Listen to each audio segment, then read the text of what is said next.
Eminence. Go throw them knees up in the air.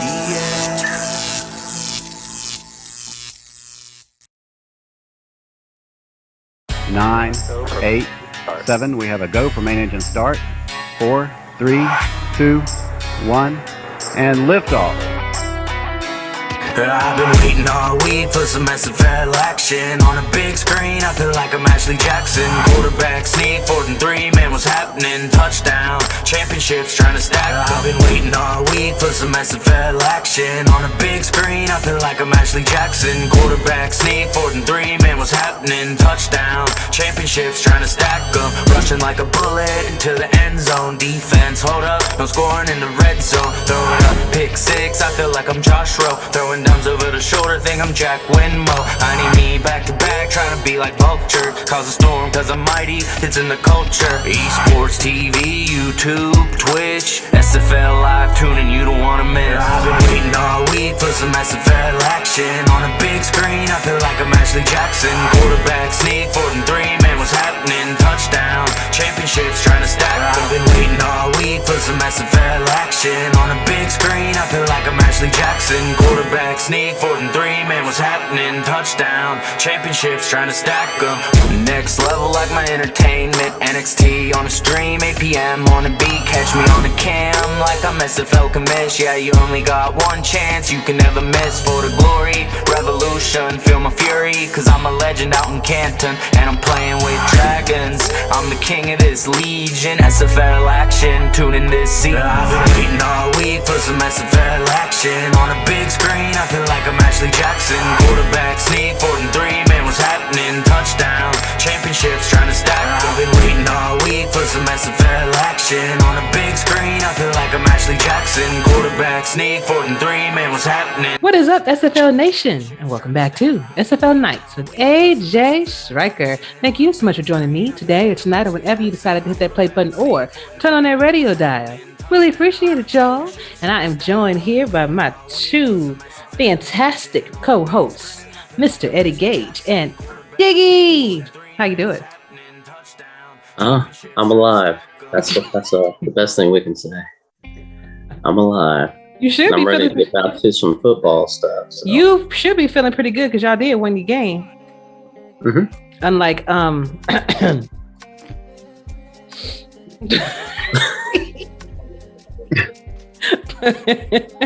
what's going on, Eddie? How you doing?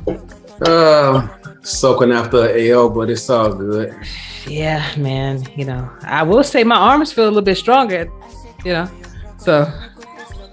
Well, if it's up to me, you're gonna be, losing some strength the rest of the season because them turnovers I don't like. All right, we're gonna see. But everybody, welcome back to the show. We're gonna go over our Week 11 review, do our picks for Week 12 to see where we right about any of our games. And I think all of us took a pretty big hit the last week. Whew. There's a lot of surprises in there. And then my hot topic question of the week will be: should the national anthem be played before the championship game? Would that cause conflict or would it be inclusive? We're going to see. All right. So on September the 16th, the Indianapolis Ramblers took on the Charleston Predators, where Charleston won 23-19. The Lone Star Glory took on the Jacksonville Kings, where Lone Star eked out that win 38-35. Baltimore Vultures took on the Minnesota Legends, and Baltimore lost. Minnesota won 28-24. Las Vegas Fury took on the San Diego Mavericks, where Las Vegas won 42-37. Denver, on the 17th, Denver took on the Houston Headhunters, where Houston won 45-17. The Los Angeles Vikings took on Queen City Corsairs, where Queen City won 26-17. The Motor City V8s took on the Portland Fleet, where Portland won 48-17. The Canton Classics took on the Seattle Nemesis, where Seattle won their first game 31-17. Tulsa Desperados on the 18th, Tulsa Desperados took on the DC Dragons, where DC won 31-16. The Atlanta Swarm took on the Louisiana Revolutions, where Louisiana won 42-21. Also on the 18th, the Florida Storm took on the Arizona Scorpions, where Arizona lost 23-30, and Fort Worth Toros took on the Mexico City Aztecs, where Fort Worth won 27-21. So there were a lot of surprising games that were won and that were lost. Any given Sunday is all I can say for this weekend. So, Diggy, let's start with you in your first game. Who did you want to cover? First game I did was Charleston and Indy. Johnson had some amazing passes to start the game, but they had to settle for a field goal. And I'll say I thought Johns had that touchdown on the run, but they called him down at the 1. But Indy ended up getting him into the end zone anyway at the start.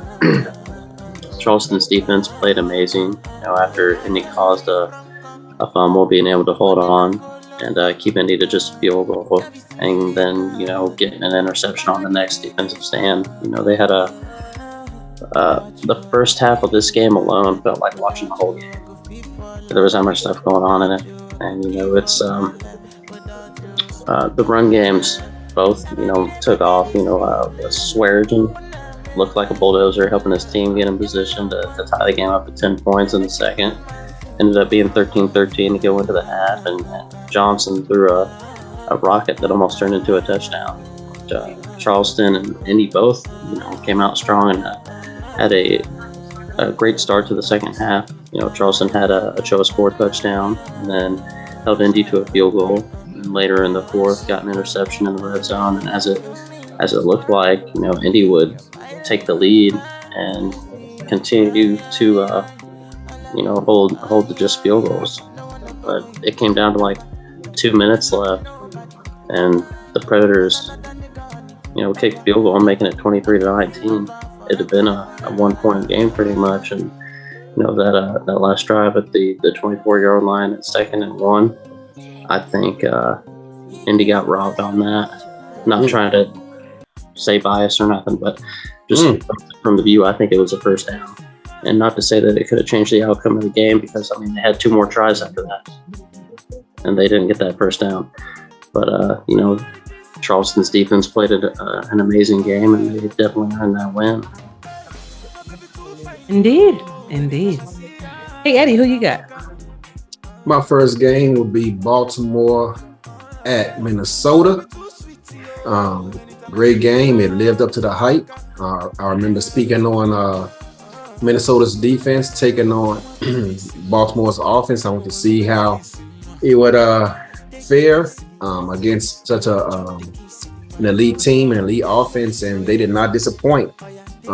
Game started out kind of back and forth with some turnovers early on, and it looked like, actually Baltimore struck first, getting an interception, while Minnesota was deep. I believe they were in the SFL red zone when it happened, and Baltimore capitalized on it with a long drive to go up 7-0, and everyone's thinking, okay, here's the traditional Baltimore doing what they do, just getting turnovers and making teams pay. But Minnesota's offense for the second consecutive week showed up and showed out, and they ended up putting up enough points to get the win. But credit goes out again to that Minnesota defense. They forced Minnesota to only convert 4 of 10 third downs. Minnesota's offense did kind of get in their own way. They turned the ball over 4 times by the conclusion of this game, but their defense was not to be denied. They forced Jack Whitmore to some pressure throws of his own, and at the end of the day, it was a team effort from Minnesota by their offense as well as their defense, and winning this game 24-28, and it was an impressive win to hand Baltimore their first loss. Indeed, and like we were saying, that I think the overview of this week was Any Given Sunday, and my game was Arizona versus Florida, where we lost at home. Florida is no joke. Period. Even though we put up the 343 yards passing, the 116 yards rushing, and had a few touchdowns in there. The interceptions at key moments of the game, I think, were what spell our demise for this particular game. We held the ball longer than them, 24 minutes, 43 seconds. They only held the ball for 19 minutes, 17 seconds. But I think it was the mistakes and where we made the mistakes and that picks, the pick six, things like that. That definitely makes a difference in the grand scheme of things. They only held us to 3 points in the second quarter, where we got 10 points in the fourth. It was just a little bit too late. We tried that fourth quarter comeback on them, and it just did not work out to our advantage. But Florida is, they've been in the championship games many times. You would want to play Florida. You want to play Baltimore. You want to play these teams in order to get better, because in order to beat the best, you have to be the best, you have to beat the best. And, perhaps a few tweaks here and there for us would have been a different outcome. But, hats off to the Storm for what they did. Now, Diggy, what was your second game? Second game was the Vikings and QCC. And, there was lots of interceptions in this game. Really great defensive game back and forth, keeping this game close. It was 3-0 QCC until 7 minutes left in the second, when the Vikings rushed for a touchdown. Now, QCC scored a field goal getting within 1 point, snagging an interception, but failed to nail a field goal to take the lead back, before the half. And the Vikings didn't waste any time, getting back on the board, scoring. Logan Jack found his way into the end zone, and that didn't shake, QCC, as, Bruin let them right back down the field. And, not just score, but even it up, 14-14 after getting a 2-point conversion. So it was great. It was tied up until like 3 minutes left in the fourth. QCC scored a touchdown.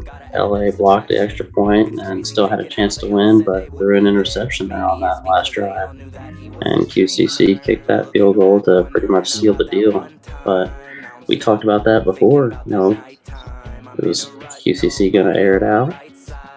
And I mean, I don't think it really mattered in that game, because, like I said, it was just a great defensive game by both teams. So they found a way to get it. Indeed. And I'm not. I'll deal with the rest of that story later. Uh-oh. We gotta hear about that. Eddie, what was your next game? My second game was a Tulsa Desperados taking on the DC Dragons. It was a win that both teams needed. DC needed the win to stay in the top four to try to secure that first round bye in the playoffs. And Tulsa needed this game to try and keep their division lead upon the rest of that red hot division, and got some people on their tails. And sure enough, the game started out, and actually, to me, that game was, hopefully Chad's listening, because to me, that game was decided in the first quarter when Tulsa they had success driving down the field, but they could not finish drives, and they ended up settling for field goal attempts rather than touchdowns, while DC, on the other hand, was driving downfield. They scored a touchdown the first drive, a field goal, and then another touchdown, and then an ensuing drive. So, it's set. Tulsa found themselves playing catch up. And while they were still in the game, down 17-9, I believe it was, in the second quarter, Peanut Say got a pick six, and it just opened the floodgates for DC, and it just made it too much of a task, kind of like Arizona did. We threw a pick six versus Florida, and it just made it too much of a task to try and come back from. And Tulsa went on to lose this game. And it's funny because both teams played well, defensively, but in the end, DC made more plays and found themselves able to win this game, capitalizing, off the 3 turnovers that Tulsa surrendered. So DC pulled away in the second half, led again by that pick six, I believe, in the second quarter, and it was just too much to come back from. And DC went on to do what they do and won that game. Indeed they did.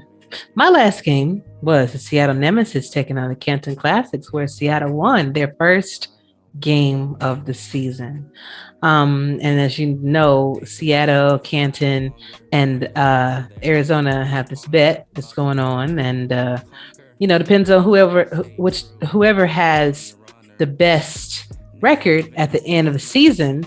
The other two team owners have to wear that respective team's logo, something representing that team. So it looks like they're gonna be wearing my colors, but we have to see about that. But it was good to see these two play against each other. I know at the beginning of the season there was a lot of hype that was going into this because of Ethan and KJ, but it was a good game to watch.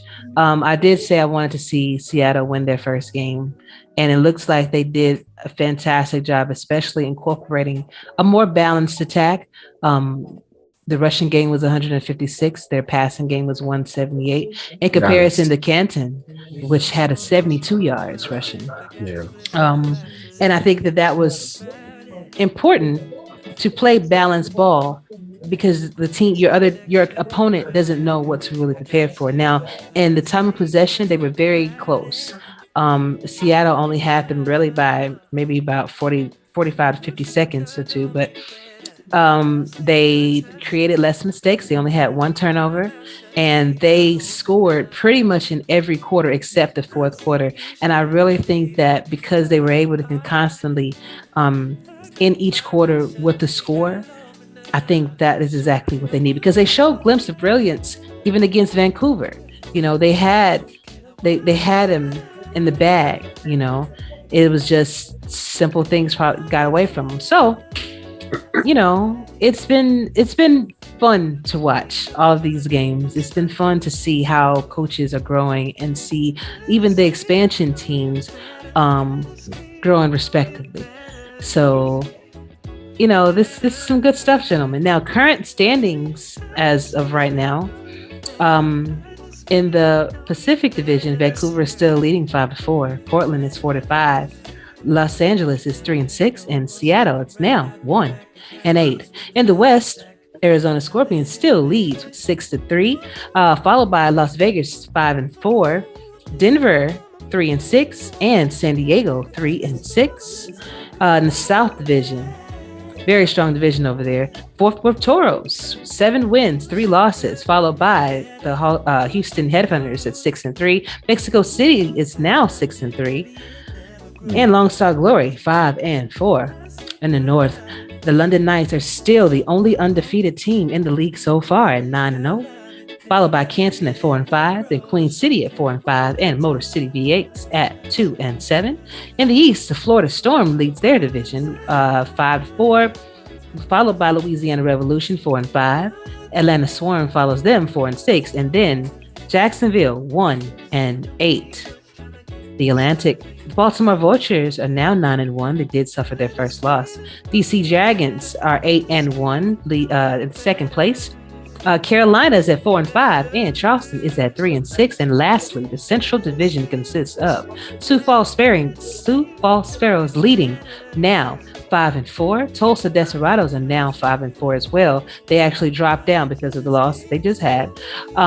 Minnesota is 5-4, and the Indianapolis Ramblers are 2-8. So that Central Division is going to be a tough cookie. I mean, you got 3 teams that are 5-4, so it will be interesting to see who actually winds up being number 1 in that division. Now, our week 12 will start on September the 23rd, and it will consist of the Arizona Scorpions taking on the Jacksonville Kings at 6:30 p.m. in Kings Lair. So this is a game that we will have to travel. With the first game? Yeah, it looks like it. Wonderful. I see what you did. Oh, before we actually skip over your bad week. Oh, actually, you're right. Let me go back. Let's backtrack, Diggy. How about that? Because I think we all got blew up a little bit on this one. So let's get who you got. results. Yeah. You and Eddie both had a 5 out of 12 games right last week. Mm-hmm. I had a 8 out of 12.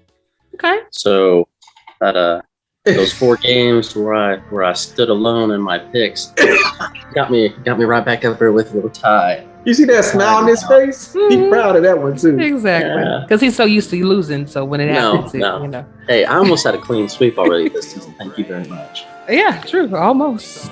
Almost. You almost did count. too. Yeah, that's right. Because you was right there with me. So 37 out of 54.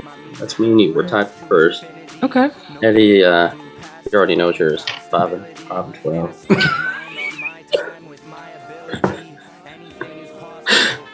So this is how I kind of said it would go, neck and neck until the end. It might come down to the last week for us. Absolutely. Absolutely. Hey, don't choke on that spaghetti over there, man. I saw that. Diggy caught me in a moment. Well, he missed my Eddie Pretzel tribute during his game review. Whipped out the big one. I love it. I mean, hell, if I knew we was gonna be eating, I would have brought a snack too. Shit, I'm hungry. Oh man. All right. So, week 12 review. On September 23rd, we have the Arizona Scorpions taking on Jacksonville Kings, and hey, we have to travel to Kings Lair, and we're used to the hot weather. We just have to make sure that we're playing a clean ball against these guys because their secondary is no joke. Yes, they are 1-8, but again, any given sim day, They you took better be most out ready. of overtime last week. Exactly. So my thing is, you got to be careful with the ball, and you have to make sure that if you are fortunate enough to get turnovers, capitalize off of them every time. I think that we're definitely going to get this win. I think that it will not be an easy win. I think that it's going to be a very close game.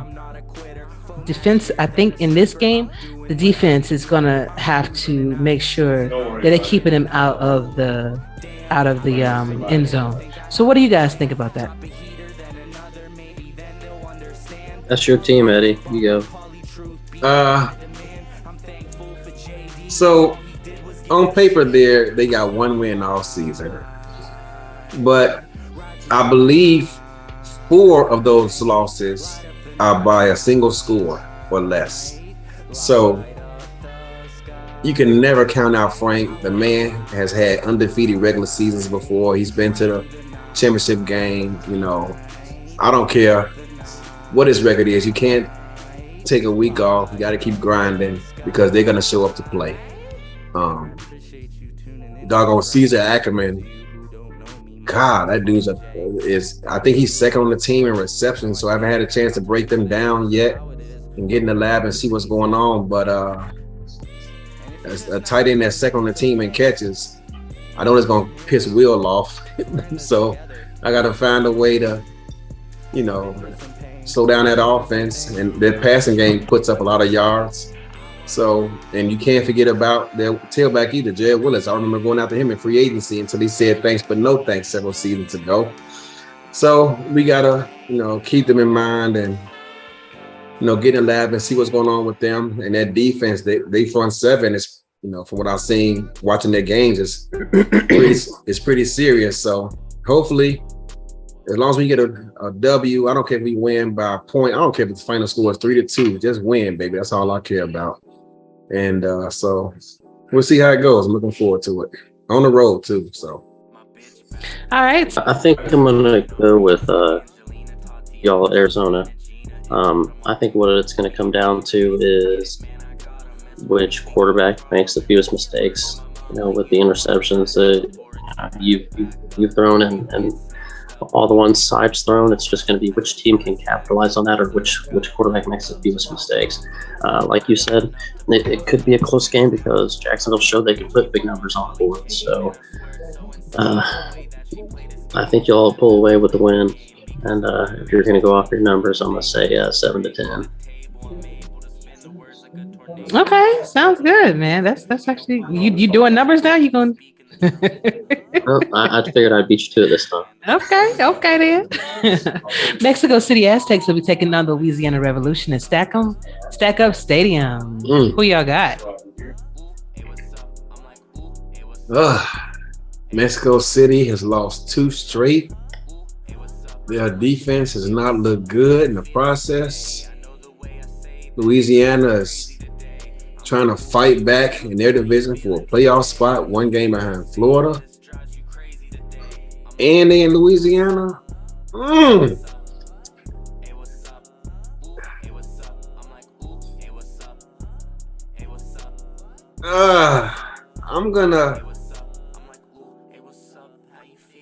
I'm gonna say Louisiana wins this one.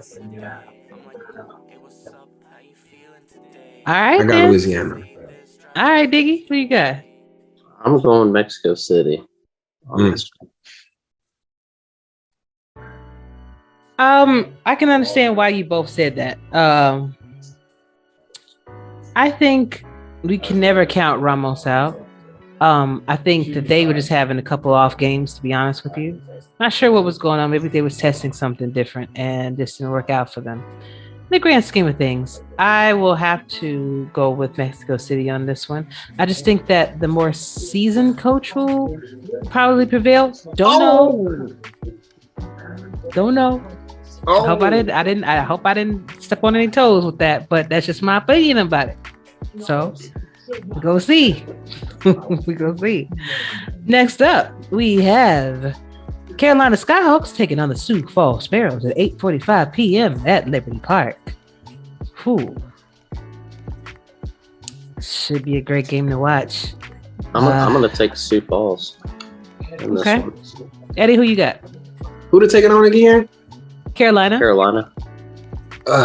Man, I got homies over there in Carolina. But Sioux Falls, where's the game at? In Sioux Falls.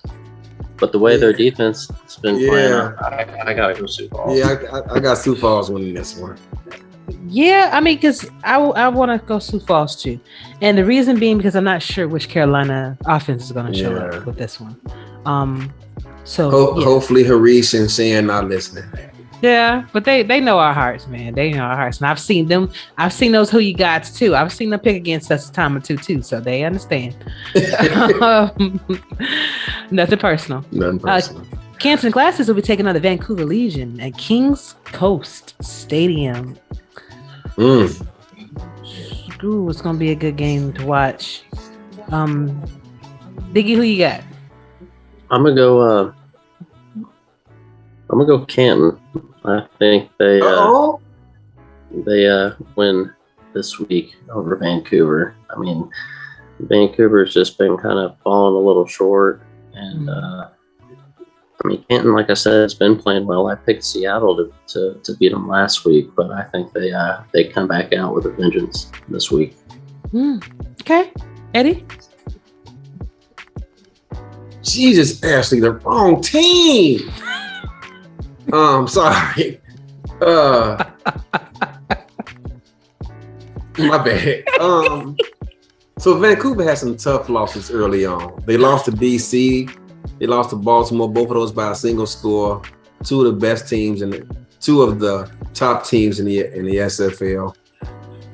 But then they went on to had a very close game against Seattle, and then they lost. I can't remember who they lost to last week. But man, they just. I don't know if Andy just gotten busy with life or what, with college football picking back up. He just doesn't have the time like he would normally have. But it's at home. Canton had won 4th straight before losing last week. Oh, man. If this game was in Canton, then I would feel safer picking Canton. It was QCC. That's who you're thinking of. Okay, they lost to QCC. Yeah, that's one you get. That's one you got to get, man. You got to get that win. So, but Well, I'm going Vancouver. I'm going Vancouver because it's in Vancouver. If it was in Canton, Yeah. I might go the other way. Right. But And- man, Andy, I don't know. I'm guessing he's busy with life, man, because normally he doesn't have seasons like this here.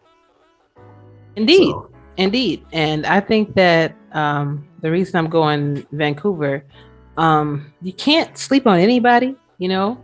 And I think the moment that you start to do that, they're going to surprise you. So I think I'm going to choose Vancouver. I think they're going to definitely have to get that run game with Robert Redford in motion. They got some good chances. Saturday, the 24th, the London Knights will be taking on the Los Angeles Vikings at Full Moon Coliseum. Will Los Angeles hand London their first loss, or will London remain undefeated?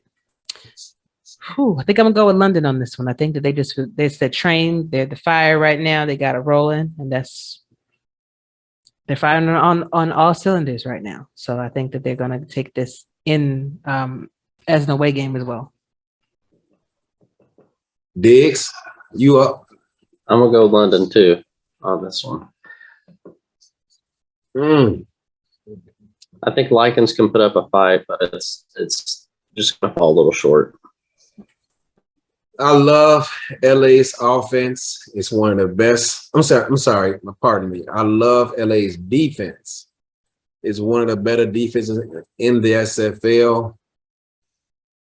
But I just don't know if they're going to have enough offense to keep up, because I don't know what's going on over there in London, but they have really figured some things out.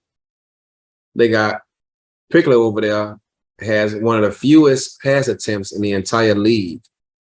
And they're giving the ball to Robert Merrill a ton, and he is making defenses pay. So I think LA is going to keep it close in the first half with that defense. But in the second half, they just aren't going to have enough offense to keep up. And London wins this one. Gotcha. DC Dragons will be taking on the Minnesota Legends. Ooh, that's going to be a good one. At Minnesota Legends Stadium. Ooh. Diggy? You already know who I'm gonna pick. I know that you will vote. I'm gonna pick DC, but BJ and I've been looking forward to this game for a while, and they got a great defense over there, and I think DC has a great defense, and I think it'll be a good matchup. Mm-hmm. So, like I said earlier with your game, this one is going to come down to how good of a game Shabazz plays and how good of a game Reno plays. So, okay, gotcha. Eddie? Wow, I did not know that was on the slate this week. That's must-see TV right there, man. Game of the week. Well, for me, whoever's Arizona is playing, I don't care if we're playing the Albuquerque Adams, we're the game of the week. Damn. But other than that, that's gonna be must-see TV right there. Minnesota and that defense with a much improved, more aggressive offense. Going against DC, where's that game at? Minnesota. Ooh, man. Kevin Say, but man, that defense over there. Oh my God. Hey, Sasquatch can't hide in the woods if the Dragons burn it down.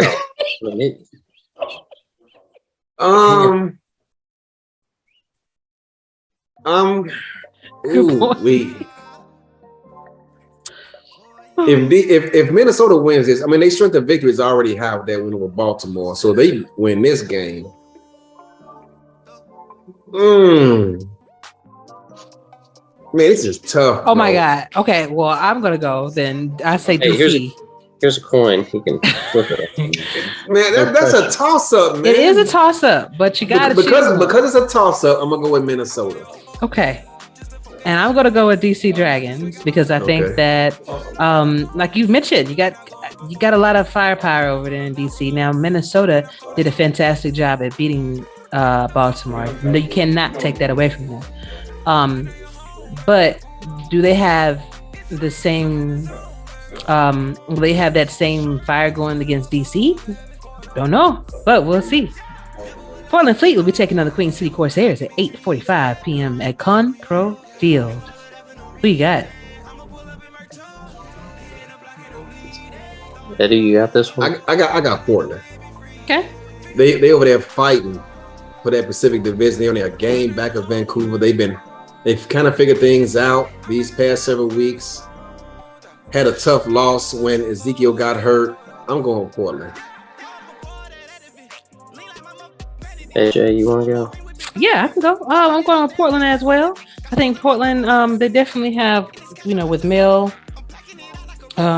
Davis, figuring out the grand scheme of things on, I think he's on defense. Yeah, I think that they're definitely they're gonna give Queen City the run for their money, and I don't think that it's gonna be a large margin win by any means. Because Queen City is still finding their own too, but I think Portland's gonna go in and win this game. Well, this is what I was talking about earlier. I'm not even picking when QCC plays anymore. I'm just going to just coin right here because I pick them to win and they lose, or I pick them to lose and they come out and pull these wins out. So heads, QCC, tails for them. It's tails. So I guess I'm going Portland. Interesting. I actually kind of feel like that about Atlanta too. Motor City V8 will be taking on the Seattle Nemesis at Seattle Nemesis Stadium. It's going to be a good game to watch. It's going to be a home game for Seattle, and they are on a roll with their first win. They finally figured some things out. They were really close in seasons prior, only maybe winning by in last quarter or last few seconds. So I think I'm going to give them a slight edge in this one as well. It's going to be a home game for Seattle, and I think they're going to win probably by 3 points. Give Seattle their second win as well. Okay, Eddie? Who they playing again? I'm sorry, I'm multitasking. Who's Seattle playing? Lord. Motor City V8s. Oh. Yeah, I got Seattle. Motor City is in a free fall right now, but Seattle just got a very impressive win versus Canton this past week, in which, although the time possession was close, like you said, it seemed like their offense was clicking on all cylinders. They ran the ball well. They had the short passing game was working well, and every now and then they would throw it intermediate and deep, and it was just their offense was just clicking. And I think they might have found something. I'm going to go with Seattle when I'm taking this game too. All right. And on Sunday, the Houston, on the 25th, the Houston Headhunters will be taking on the Las Vegas Fury at Silver State Stadium, where Arizona does need Las Vegas to kind of fold on this one. I'm going to go with Las Vegas. They have been scary this year, though. Can't knock them for the statement wins that they've made already. But Houston is no laughing matter either. It's going to be a toss-up for me too with this game. I'm going to go Houston, though. We definitely need that separation in our division. I'm picking Houston simply because I need Vegas to lose this game to give us some breathing room, because that last loss we had hurt, and they won that game. So I'm be a big Houston fan this weekend. Go Houston. I'm going Las Vegas. My goodness! I think they've had some really good games, and they've had some games that I think they should have won that they were really close in and kind of fell off. But it's like you said, it's going to be a really good game to watch, and probably game number 2 for me behind my own. I thought me and you was cool, dude.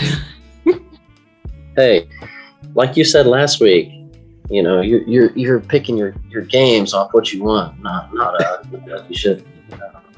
That's why somebody won last week. I got you.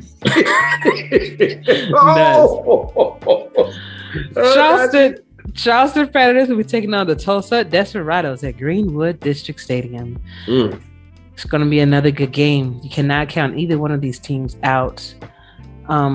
I do think that this is going to be a close one as well. Maybe about a 3 to 7 point spread. It's going to be a home game for Tulsa. And I'm going to go with Tulsa on this one. I'm going to go with Tulsa as well on this one, even though, Charleston's defense is really stepped up. And I like what I saw from them last week. I'm going Tulsa. Tulsa gives up 341 passing yards a game. That's last in the entire SFL. But they're giving up just under 80 yards a game rushing, which is one of the best in the SFL. In fact, I think they're, according to the site here, 7th against the run. Charleston likes to run the ball with Keith Swearingen. It'll be interesting to see how he matches up against that Tulsa run defense. I'm going to go with Tulsa in this game. All right, then. The Florida Storm will be taking on the Denver Nightwings at 8:45 p.m. at Richard L. Snowden Stadium. Gentlemen, what do you have? I'm going to go with Florida in this one. They just beat us. And Denver's kind of, struggling a little bit here in the back half of the season. So I'm going to go with Florida. They need this win for them to keep that lead in the division. So I got a funny feeling Mighty is a bit more involved than he may have been earlier on. So I'm going to go with Florida. All right, Diggy, who you got? I don't know if a hurricane ever came that far in, but I think they're going to feel it in Denver. I'm going Florida. I'm going Florida. Yeah, I'm gonna go with Florida too. Hall of Fame team, that defense is scary, and I'm not sure if Denver's gonna be ready for it, but we never know. So Florida it is. Last game, San Diego Mavericks will be taking on the Lone Star Glory at Medal of Honor Field. This is gonna be another great game to watch.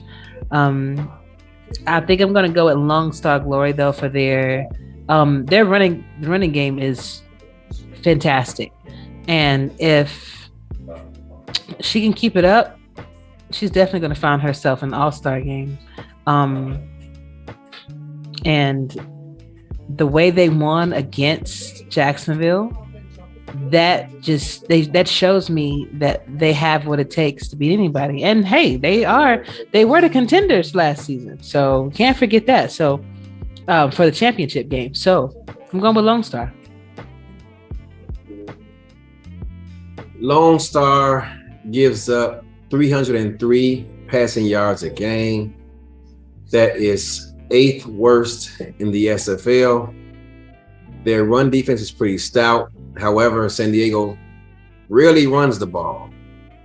That said, San Diego's defense is, for lack of a better word, not the strength of their team. Good interception. Not the strength of their team. They're on the road in in Lone Star. I think Lone Star's gonna find a way to win that game. All right. Yeah, I'm going Lone Star as well. Okay. Cool beans. Everybody, thank you so much for your picks. And we're gonna see how well we fared. Now, I should put this disclaimer there too. Just because we didn't pick your team to win does not mean that we hate you, doesn't mean that we're hating or anything like that. Somebody gotta win, somebody gotta lose. These are just our opinions. Just like who you got. Don't take the comments to heart. Just throwing it out there.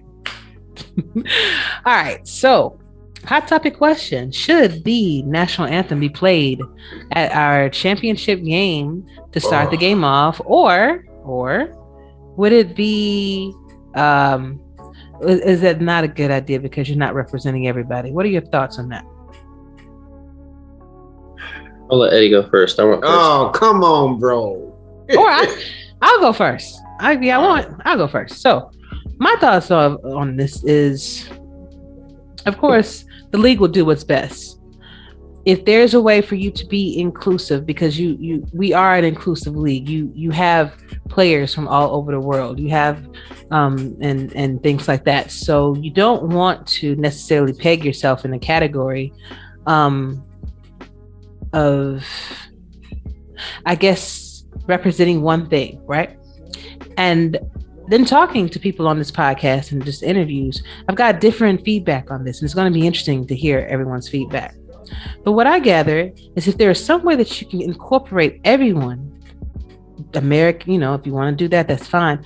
But when we go to London, when we go to Canada, when you go to Mexico, maybe when those games start, you play those national anthems. Or if they happen to be in a championship game, then you can play it as an honor to them, because not everybody believes in the same thing. Not everybody believes in the same patriotism. Everyone has, if you're from another country, if you're from Tokyo, or if you're from Canada, you may not have the same feelings about that. So I think that it is if you're going to do it, you have to figure out a way to have everybody, every representation in the world, kind of like the Olympics does, right? So when they win, whoever gets first or second, they get their national anthem played as a representation of them. So if there's a way for you to be able to do that and not alienate anybody at the end, then kudos, but that's just my take on that. All right. I'm gonna say leave it alone. That's what I'm saying. I'm gonna say leave it how it is. I mean, do these people that are broadcasting, or do they want them to sing it? Do they want them to have a pre-recorded recording to play before each game? And then, like you said, to be inclusive, we can't do the national anthem for every country represented here in the SFL. It'd be a 15-minute warm-up before the game starts. I mean, we can't do that. I mean, if you want to do something later on where it's your team is like Mexico City, your home game. Okay, you want that anthem played before the home game? Play that way. Or we're gonna end up like my soccer games. They play, Italy plays Germany, or America plays Spain. They play each national anthem before the game even starts.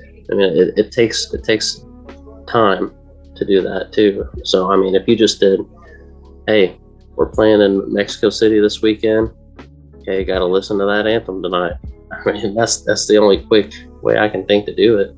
But unless we just, like I said, just kind of leave it alone and maybe save it for special teams that made the playoffs or something. I don't know.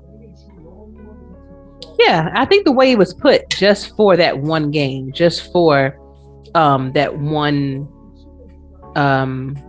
championship game. So, but go ahead, Eddie. Keep in mind, I served 8 years in the military. God dang it. 6? Yeah, I did 6 in a deployment. I served 8 years in the military. The minute you bring in the national anthem into the SFL, you introduce politics to the SFL. A lot of employers restrict conversations of religion and politics because it leads to arguments. Some people will say, well, I mean, it's the national anthem. What's the harm in that? Others will bring up their reasons, but I'm not going to get into of why it should not be introduced into the SFL. I'm not going to say which way I lean, but if you do some research on who wrote the national anthem and what that individual was about, when that brother said, for the land of the free and the home of the brave, he wasn't talking about me. He wasn't talking about my mom. He wasn't talking about my dad. I mean, listen to the entire national anthem and report back to me on that. I love everybody. I love all races. I don't have a problem with no one except for the people who have a problem with me.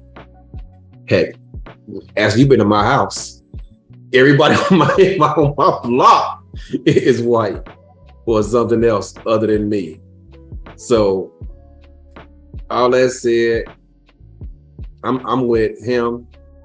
Leave it out because you're introducing a whole other can of worms that I don't feel comfortable dealing with.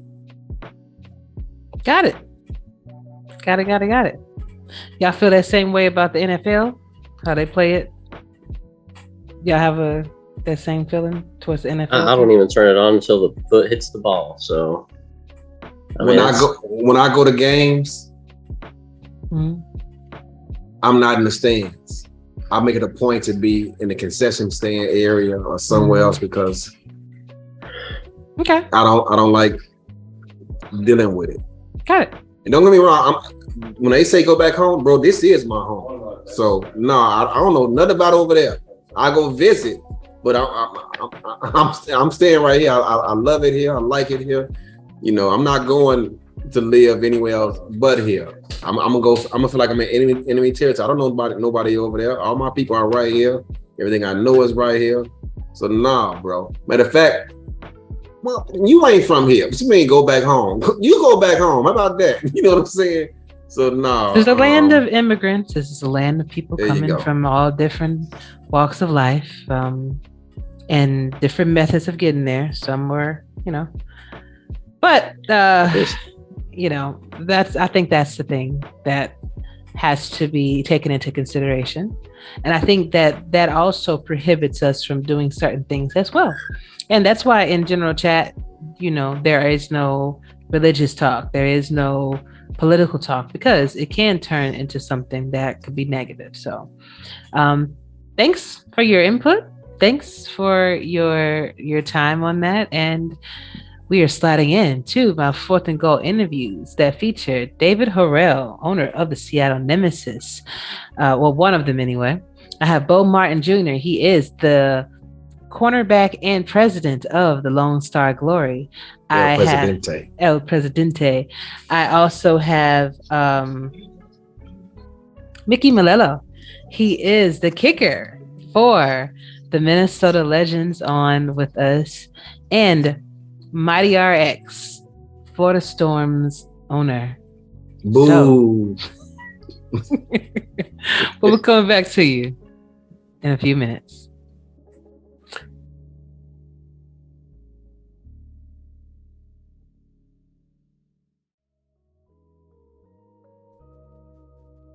What is up, SFL Nation? And we are back with my 4th and Goal interview featuring my tight end, Mr. Will Todd. How are you doing, Will? I'm doing great, Ashley. How are you doing? Doing Thanks for good. having me on. Of y'all got a front row seat. Anytime that you decided you wanted to be on here, you make sure Gotcha. you let me know. But it's good having you back, as it has been a while. Been a minute. And a lot has changed and things like that. So first question to you, Will, is how are you enjoying your experience in Arizona so far? Great.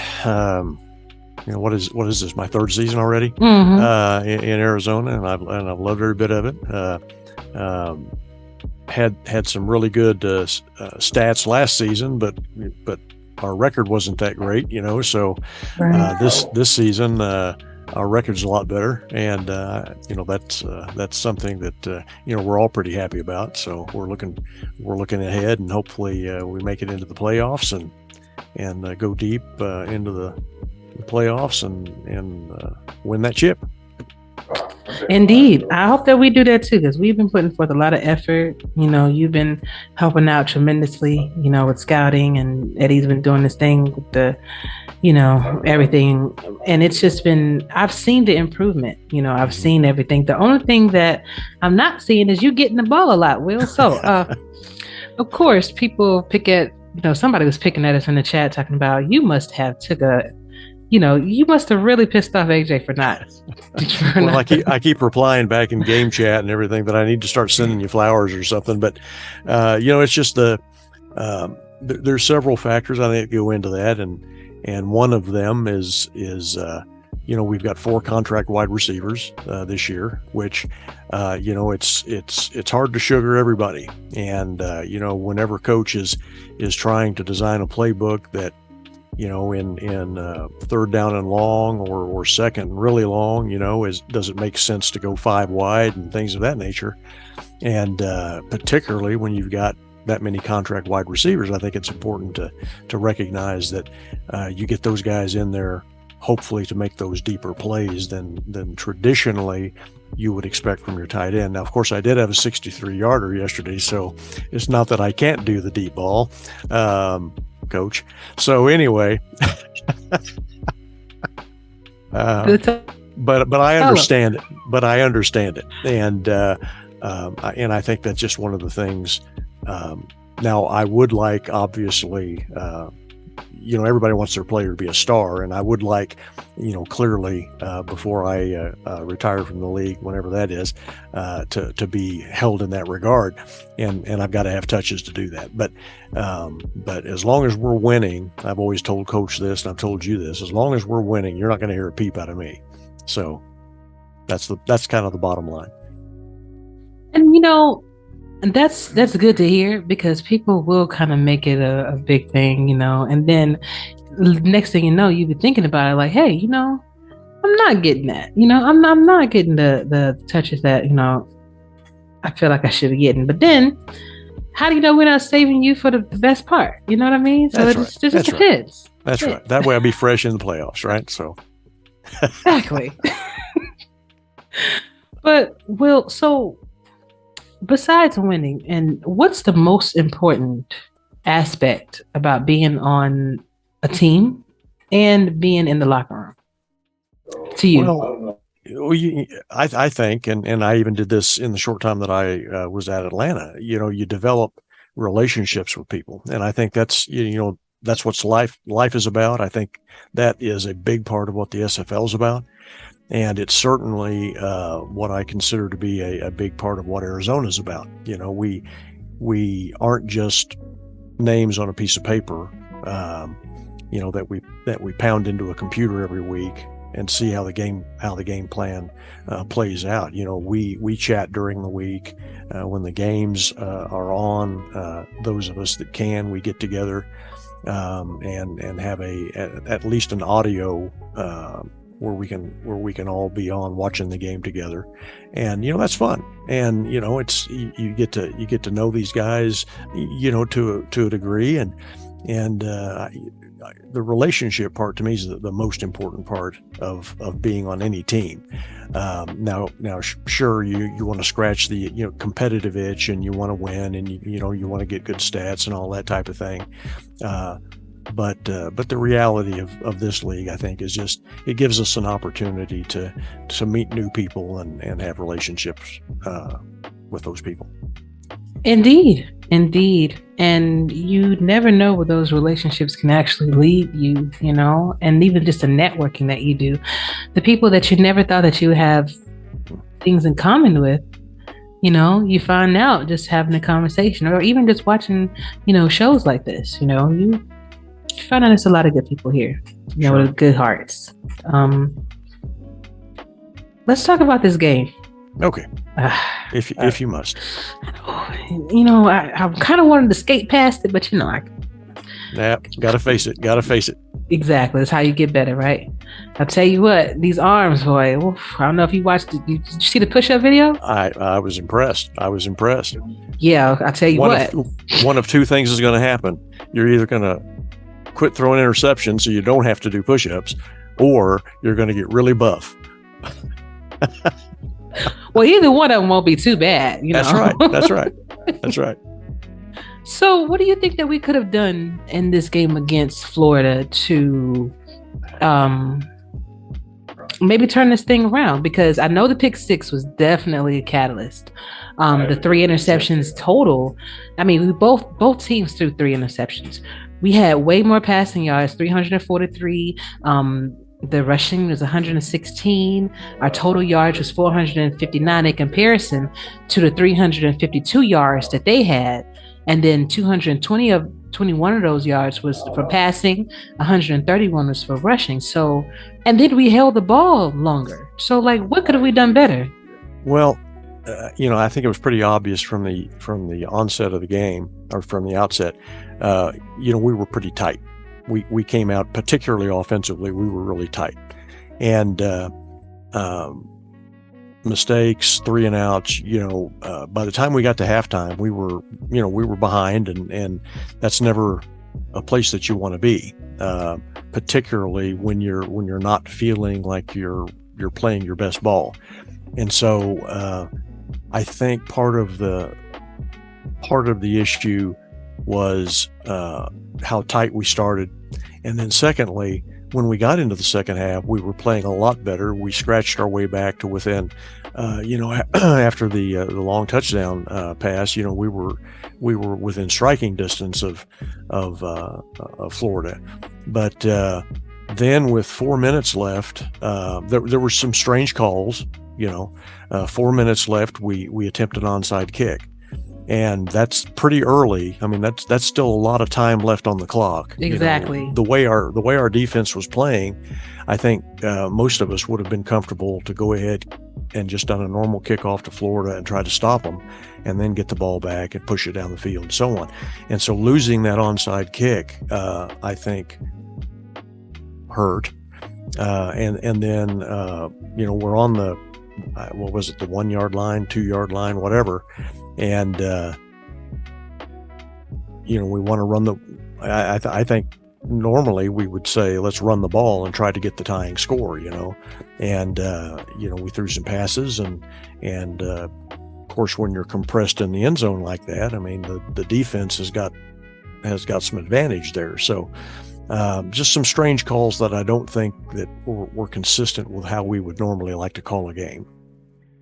But that pick six, that pick six really, I won't say was the backbreaker, but it put us at such a disadvantage that it was hard for us to try to come back from. Indeed, and we were very close. We were very close to actually coming back, but I thought it was a little strange. So, when those calls occur, is it just the AI being AI? Is it a glitch in the system? What do you think that is, since you been scouting for so long? Sure. Well, I mean, in our game, in this league, in a computer-based simulation, a lot of your play calls are just going to be randomly dialed up. And even if they're low percentage calls, every once in a while, those low percentage calls are going to be called up. And I think that was just the unfortunate thing for us is like when the onside kick, we weren't down 30 points. So kicking an onside kick with 4 minutes and something left wouldn't normally happen, even within the game. And then subsequently, the play selection when we were close to the goal line there, it's just kind of one of those deals whenever you're dealing with computers and software. Occasionally those outliers are going to happen, and we just have to roll with it. Indeed. What do you think about Minnesota beating Baltimore and Seattle Nemesis getting their first win over in Canton? Yeah, those were both, Minnesota's been playing good ball. So while anybody beating Baltimore is a surprise, Minnesota beating them, I think that showed that they're rapidly maturing in the league, and again, they've been playing some good ball anyway. So that I was surprised, but mildly so at that. And I was happy for Seattle to get their first win, because it's a painful experience to watch a team that comes into the league, and they're San Diego, if you recall, when they came into the league, they struggled mightily. I'm not sure, they didn't get their first win until their second season, wasn't it, or something like that? Mm-hmm. And it was against us. Yeah. So, oh, sorry. Yeah, that was didn't need to pick that scab. So anyway, I'm old, so I had already forgotten that it was us that they beat. So, but anyway, yeah, there were a lot of exciting games this past weekend. So, indeed. I think Lone Star having to go to overtime to beat Jacksonville. That was a fun game. If you had a chance to watch that was even if you didn't get the chance to watch it, just watch the last 10 minutes of the last quarter of the game and then overtime, because it was pretty exciting. I mean, these coaches have been doing a fantastic job and getting help from the scouts and taking what they're saying into consideration. They have been putting on some really good ball games, and it's been exciting to watch. I mean, I would say even more exciting than the NFL in some ways. I mean, I literally get up and I'd rather, this is just me apparently, but I'd rather watch an SFL game over an NFL game. Probably because my teams aren't usually doing that well. Well, see, I'm a Chiefs fan, so I have to watch the Chiefs when they're playing. But otherwise, I would rather watch SFL. I know that's right. So, do you have any aspirations on being anything else besides a player, Will? I mean, and a scout, of course. But do you want to be in ownership one day, or do you want to, maybe wear a GM hat?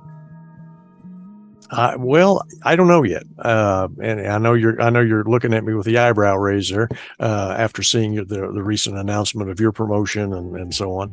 But I am still learning the game. The scouting is really doing me. I've been scouting, for 4 seasons now, full time, and then even in my initial season in the SFLm, I started learning scouting and getting into that mode. So, but I still think I've got a lot to learn in the game itself before I think I would feel comfortable being a coach or, now, of course, aspiring to be an owner at some point down the road. That's certainly possible, because I enjoy the league well enough that I can see myself being around for quite a while.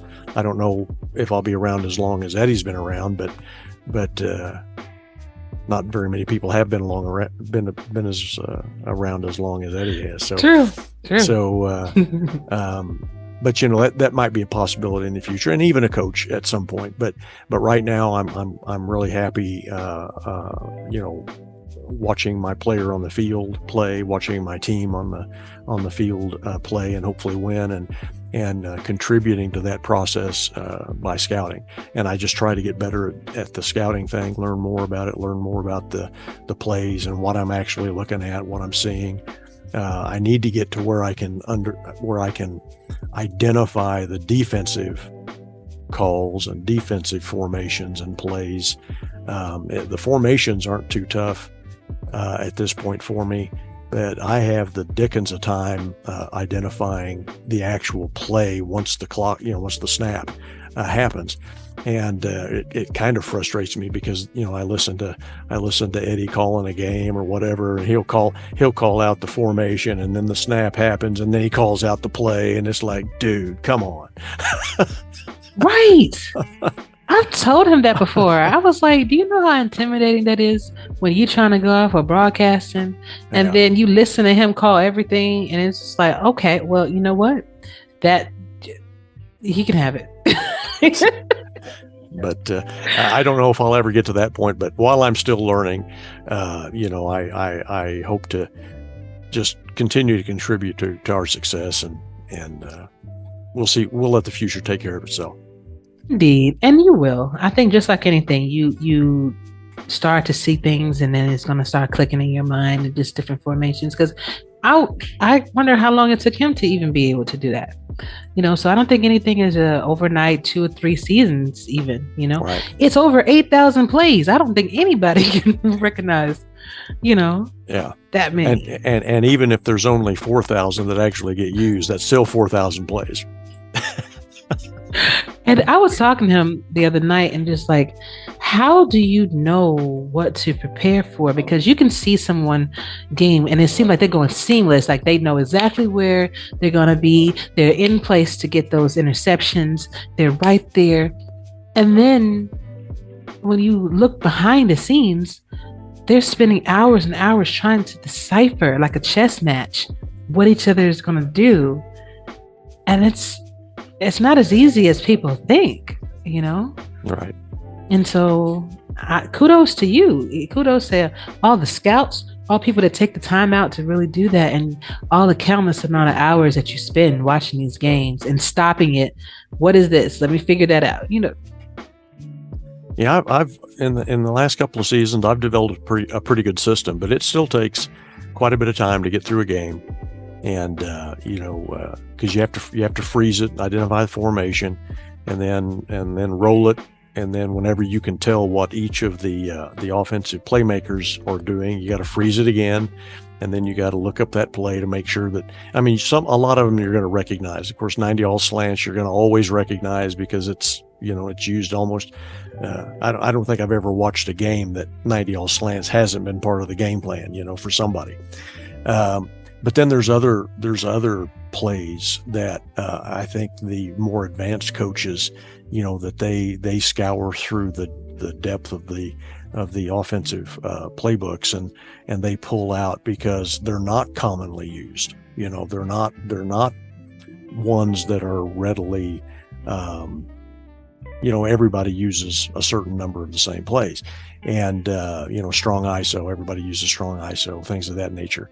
But I think your upper tier coaches, they know, they've identified the hidden gems in the playbooks to pull in, and if we can get to where we can identify those things easier, I think we'll be more consistently in that upper tier of teams. Absolutely. And I think we've been, definitely climbing that ladder to be that, to be there, slowly but surely.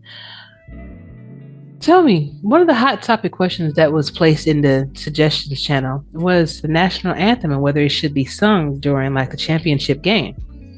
What is your thoughts on that? Do you think that they should? Is it just to add to the experience that we're all trying to give, that real life experience? Or do you think that maybe just a little bit too much?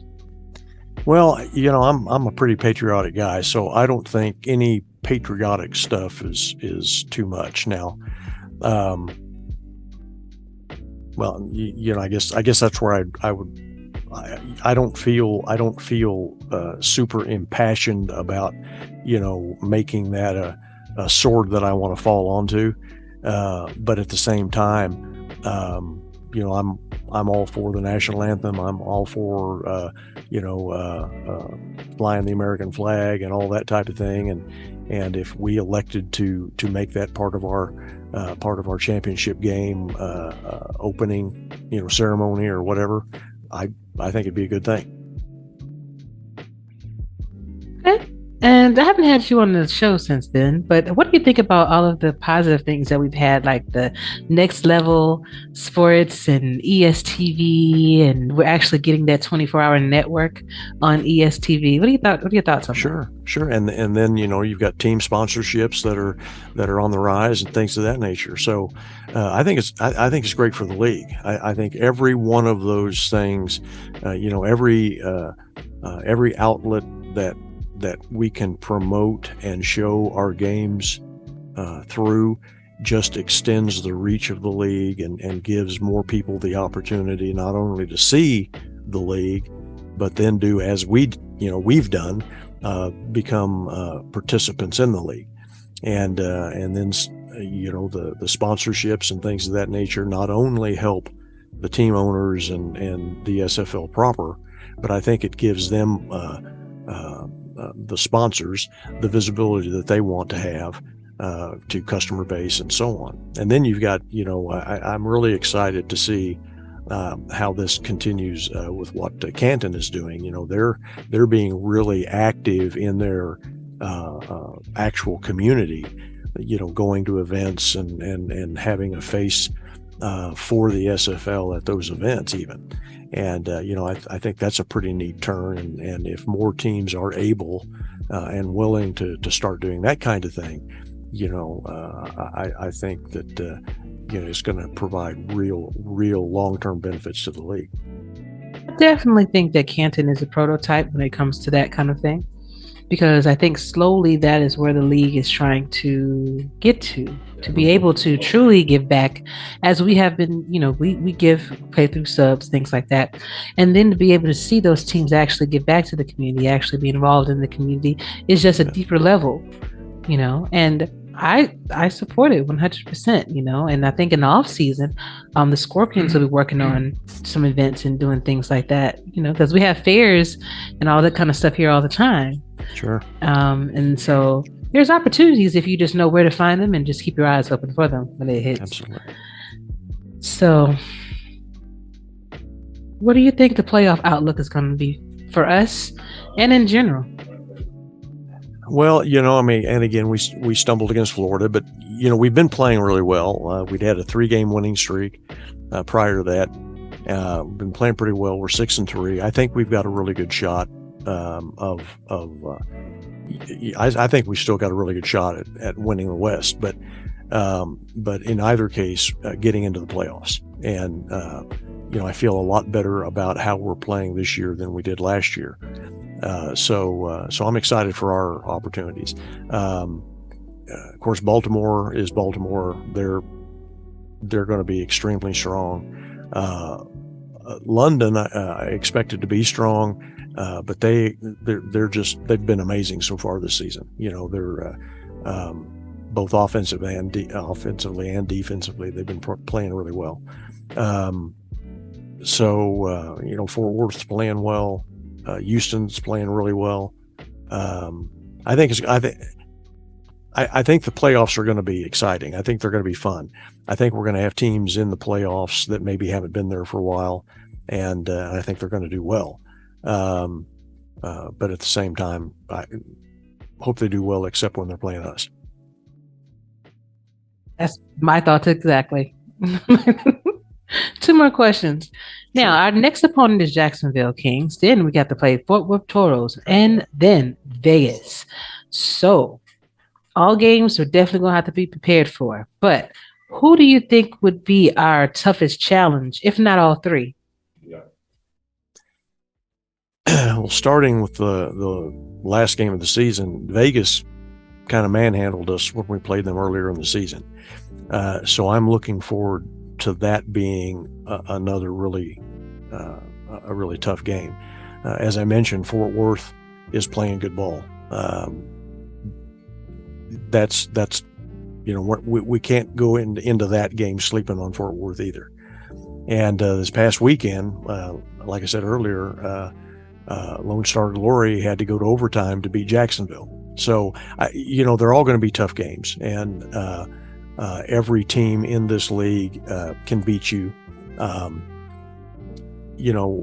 I think it's real easy to say, well, Jacksonville's not having a great season, so we're going to chalk that up as a win. Well,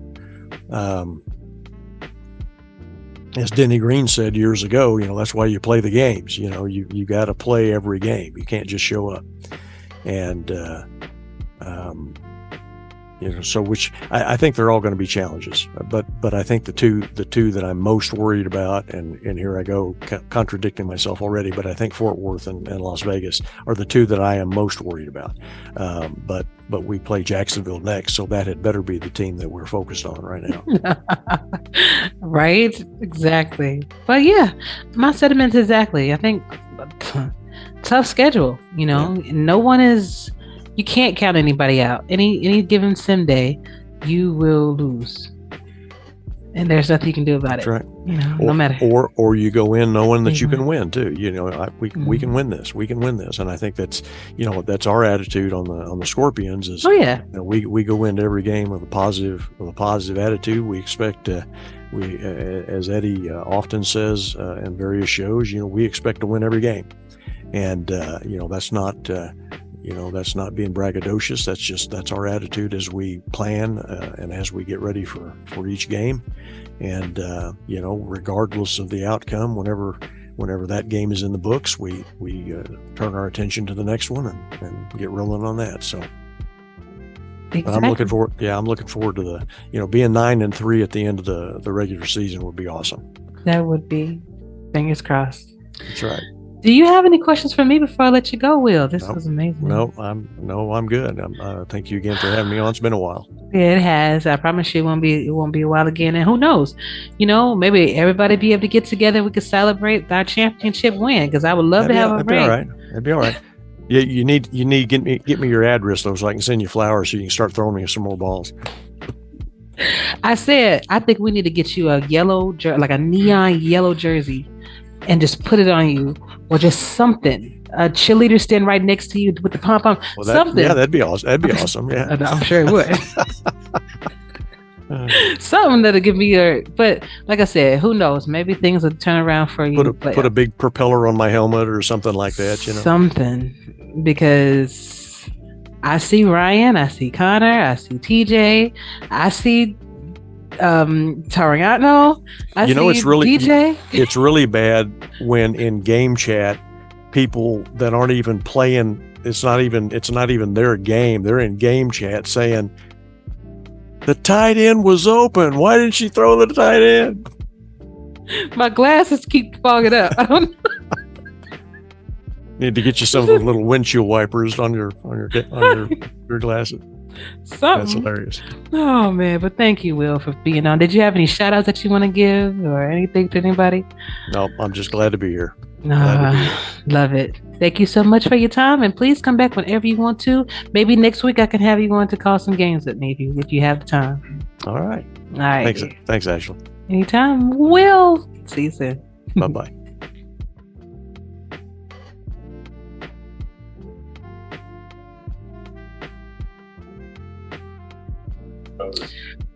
What is up, SFL Nation? We are back with my second Fourth and Goal interview featuring Seattle Nemesis owner, at least one of them anyway, David Horrell. How are you doing, David? It's been a while. Hi, Ashley. I'm doing well. It has been a while. Thank you for having me. I'm so glad that you're here, and you're very welcome. Of course, you can come back anytime you want to. Thank you so much. I had to definitely make sure I got someone from Seattle on this show, because you guys did a fantastic job with your first win. Oh my gosh. Yeah, it was an exciting time for us. I'm not sure if I was more relieved or excited, but either way, it was a great day. It really was. I definitely understand. So first of all, for those that didn't get a chance to hear our first interview, let's get a little bit of information about you, David. So what is your favorite football team, or your favorite NFL team? Give us some interesting facts. That would be the Carolina Panthers. Okay, Panthers. Yep. How'd you feel when Cam Newton left? It was probably time for a change. He was a great athlete. I had mixed feelings on it. Gotcha. And give us a little information about yourself, like your hometown and some interesting facts about David. My hometown is Wilmington, North Carolina. It's on the coast. I live in Winston-Salem with my wife, Kathleen. She's our inside linebacker. She's known as KT. We have 4 beautiful children. They're all grown for the most part. Catherine graduated college this past year, got her first job, moved away from home. So family's growing. Got 2 grandkids, another one on the way. I'm retired. I worked on uninterruptible power systems for my career for Eaton Corporation for 30 years, and I retired back in 2016. Never regretted it. Love every minute of it. In fact, if I knew then what I know now, I would have just skipped the whole working thing and retired at 18 and just got right to that. I really wish we could. That's. Oh yeah. Well, I think you can these days. Some people are seeming to do it, so I don't know. Yeah, I guess if you're in the NFTs and things like that. Yeah. But awesome. So let's go back to that win over Canton. So I know you have been patient. I know the team has been patient, but describe what the vibe in the locker room was like. And even on that day, even as the game was going on, give us your thoughts and your feelings as it was happening. We have a great locker room.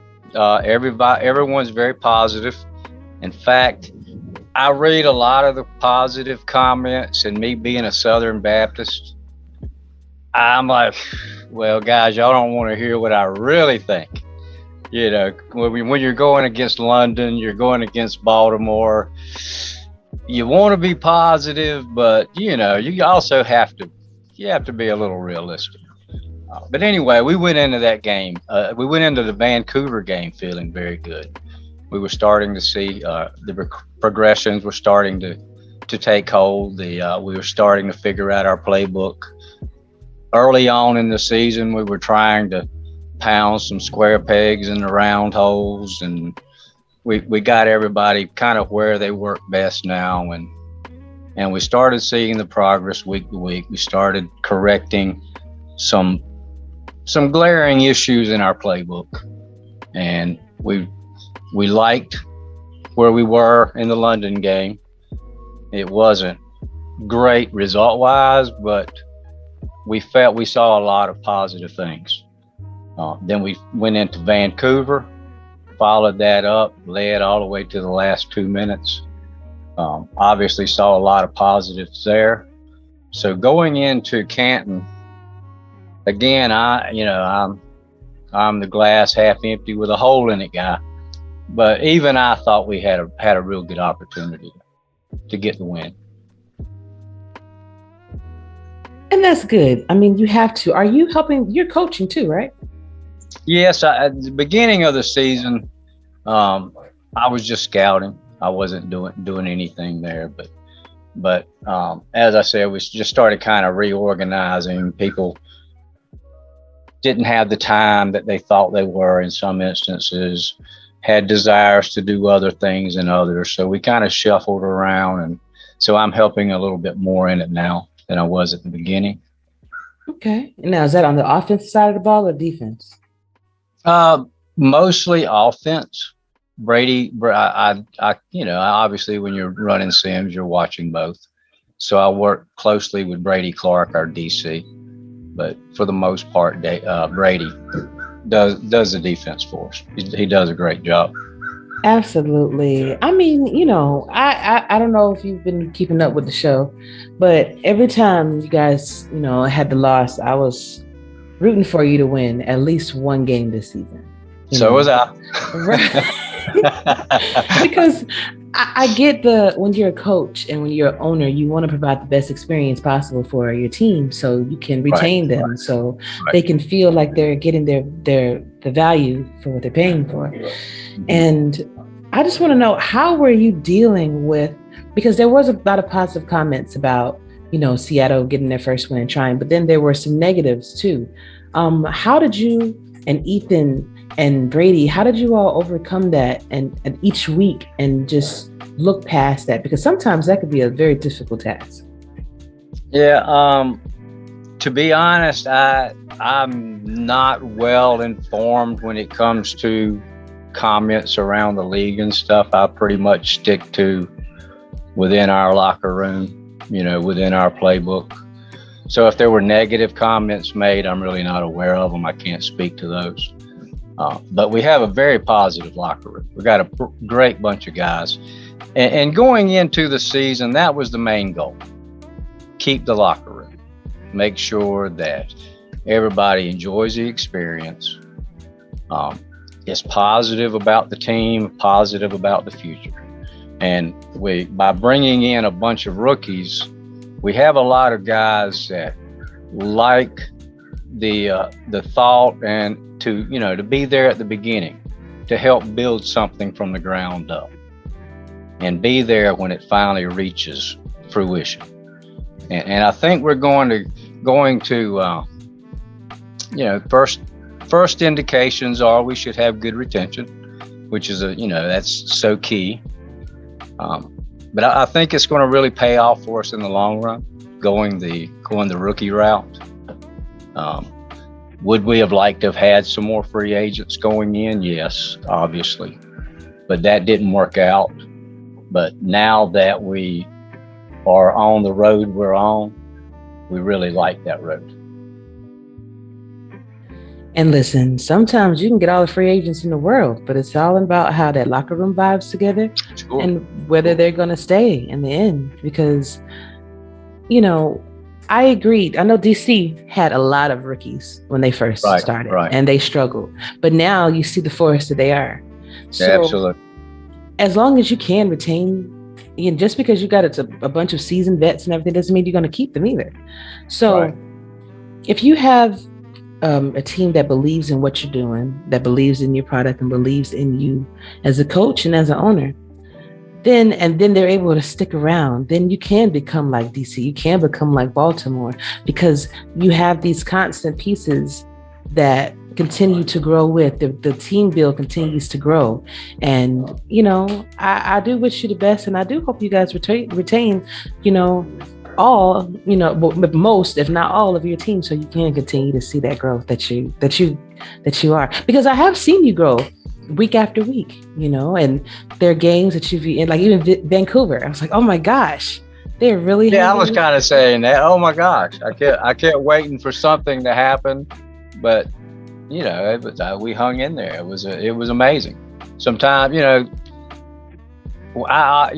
want to take you can't go into every game and take it as a moral victory, but our second half versus London and our game versus Vancouver were definitely moral victories for us. They were the kind of thing that gave us the springboard to getting over the hump. Indeed. So your next opponents are Motor City V8, you have Queen City Corsairs, and you have the Portland Fleet coming up. Yep. So what are your thoughts on your next 3 games? Oh, they're all tough opponents. We're gonna work hard and try our best to finish out with 4 wins. Coming into the season, we looked at our schedule. When you're sitting there with 10 rookies, 5 of them on defense, you've got Baltimore, London, DC, Vancouver, all these teams on your schedule. You've kind of again, back to that being a realist. So I saw that we could very easily be 0-8. But we kind of targeted those last 4 to try to get everything to where maybe we can get some wins at that point. If we could still win early on, great. But just trying to keep everybody positive on the same page and build towards those final 4 games. Now they're here. We can, you never know what's going to happen, but one thing that we won't be is we won't be outworked. So if you work hard, you show up, you have a chance. Indeed, I love that attitude. I really do. What do you think, or what is your team philosophy? Everyone wants to be known for something. So what do you think that the Seattle Nemesis should be known for? Or what's your philosophy? Well, team-wise overall, I like the family philosophy. I like the family aspect. If we can, right now we have a couple of, myself and Kate. We've got my daughter Catherine on the front line, and bringing in family members. If we could do that, that would really be a positive for us. But bringing in people that want to be with us, that grow with us, and have a feel for it like it's family. That's the main thing. On the field, I'm an old school 85 Bears kind of guy. I like defense. I like smash mouth football. That's kind of I love Damon, but that's something him and I kind of knocked heads about a little bit. He's Mr. Offense. I'm kind of like Mr. Old School Defense. So, but I understand you can't just go out there and play defense in this league and win games. You better bring some offense. So I'd say we're still working on our identity on the field.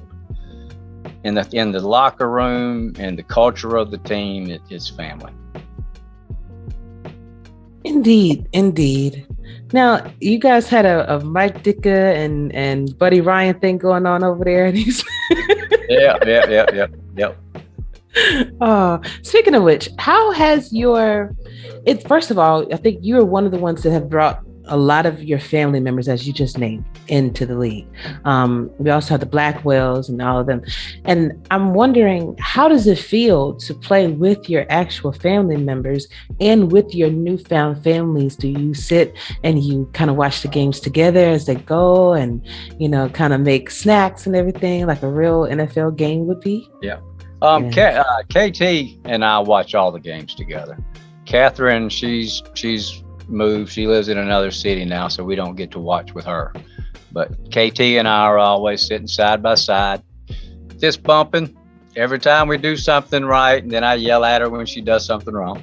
Of course, in fact, last season I had my player had a pick six versus London, and I think he returned it like 60 yards, and she was beside him all the way down the field. Oh my God. You can't even write that. That's dope. Exactly. Yeah. That's awesome. So you are an owner now. How did that conversation go between you and Ethan in order to make you an owner? And how has your experience been thus far? Well, it started out, Ethan, I think, had it probably intended to be a sole owner.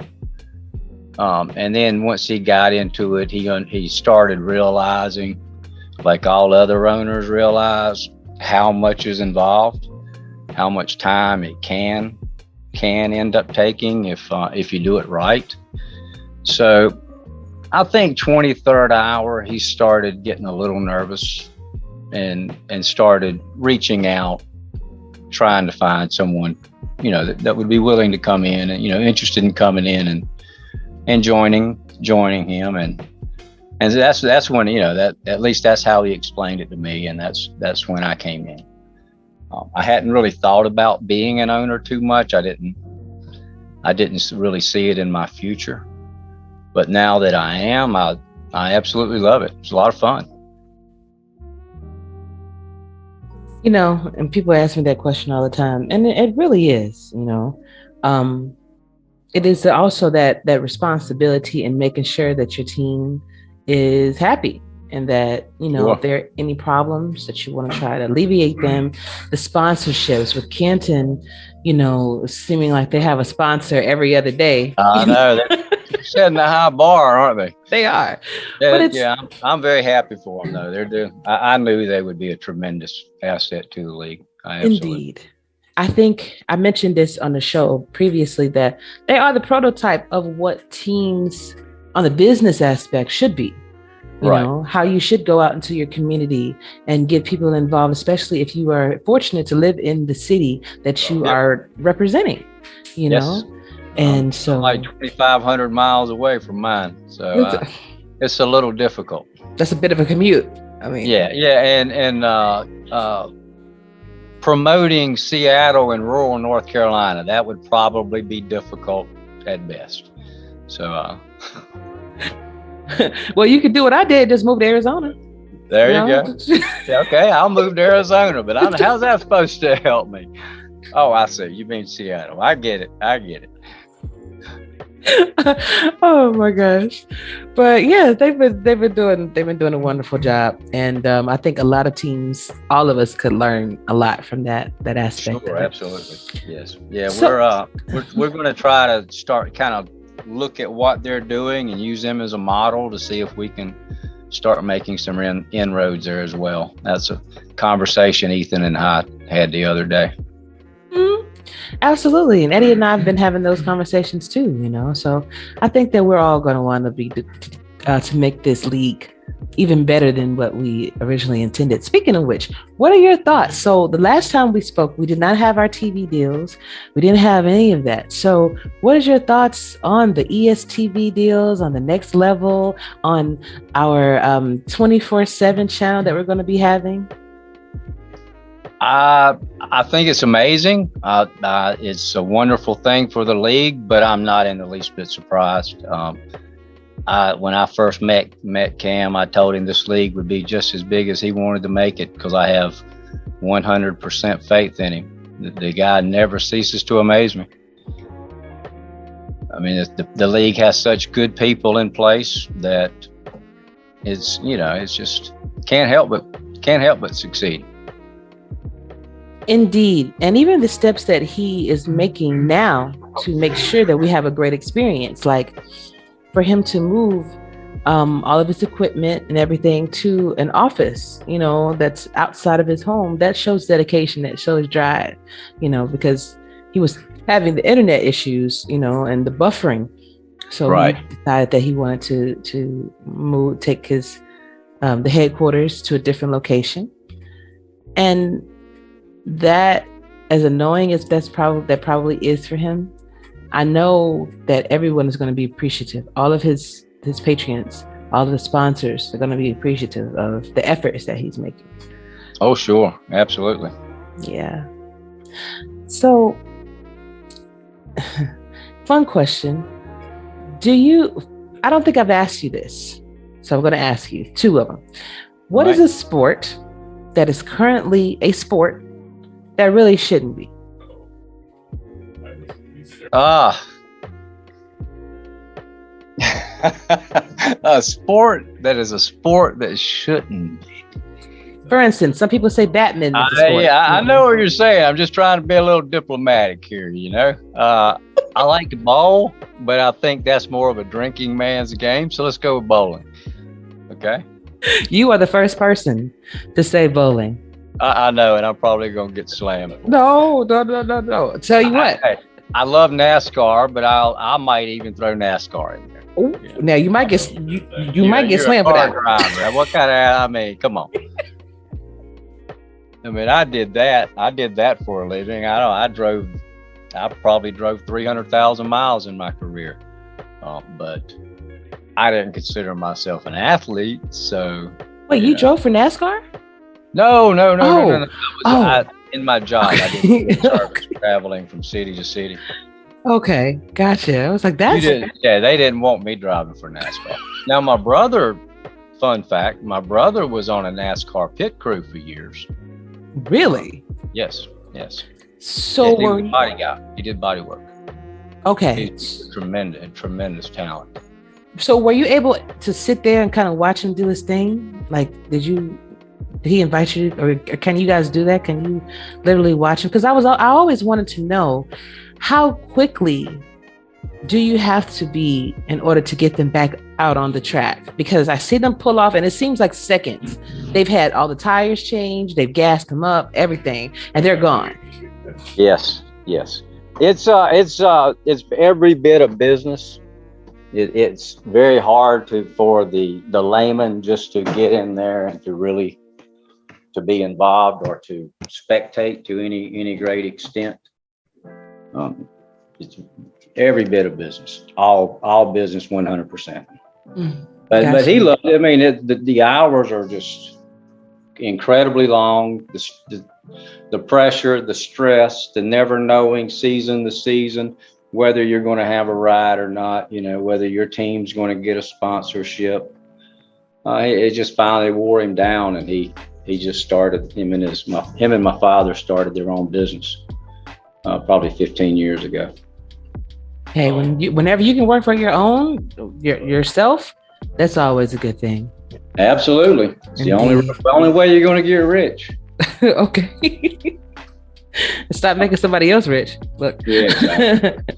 So what is your thoughts? Okay, on the suggestion box, we have a hot topic, and it was the national anthem being performed, being sung at the start of just the championship game, the last game of the season. What is your thought on that? Do you think that we should do that, or do you think that maybe they should just leave that to the NFL kind of thing, or what are your thoughts on that?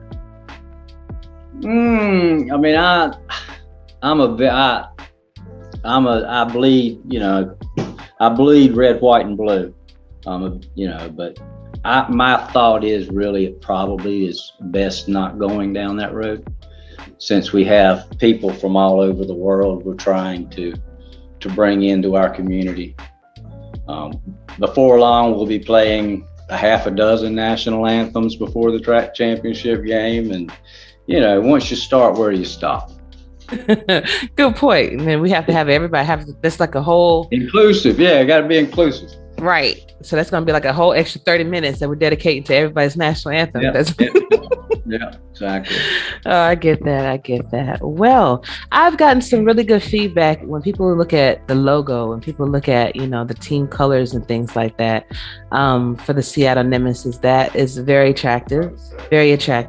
I think after they hear this interview and actually get the owner's sense and where, what matters most to you, I think that's also going to be attractive opponent, component to the Nemesis as well. So I've always been the type that I wanted everybody to have a voice. It doesn't matter who you are, whether you're a fan, whether you're a coach, or owner, player, whatever. Because I think you can learn a lot from people by just taking the time out to listen to them. So absolutely. I'm so glad that you made time for me. I'm so glad that you guys got your first win. And I really hope that it continues for you, David. Do you have any words of encouragement or words of wisdom for the rookies, the new rookie class that's coming in? No, I would just say enjoy the experience. Before you know it, you'll be a veteran and you'll be wondering where the time went. Just enjoy, learn what you can and enjoy. Try to be a positive as much as you can. I haven't talked to every owner, but I can't imagine any owner being attracted to negative people.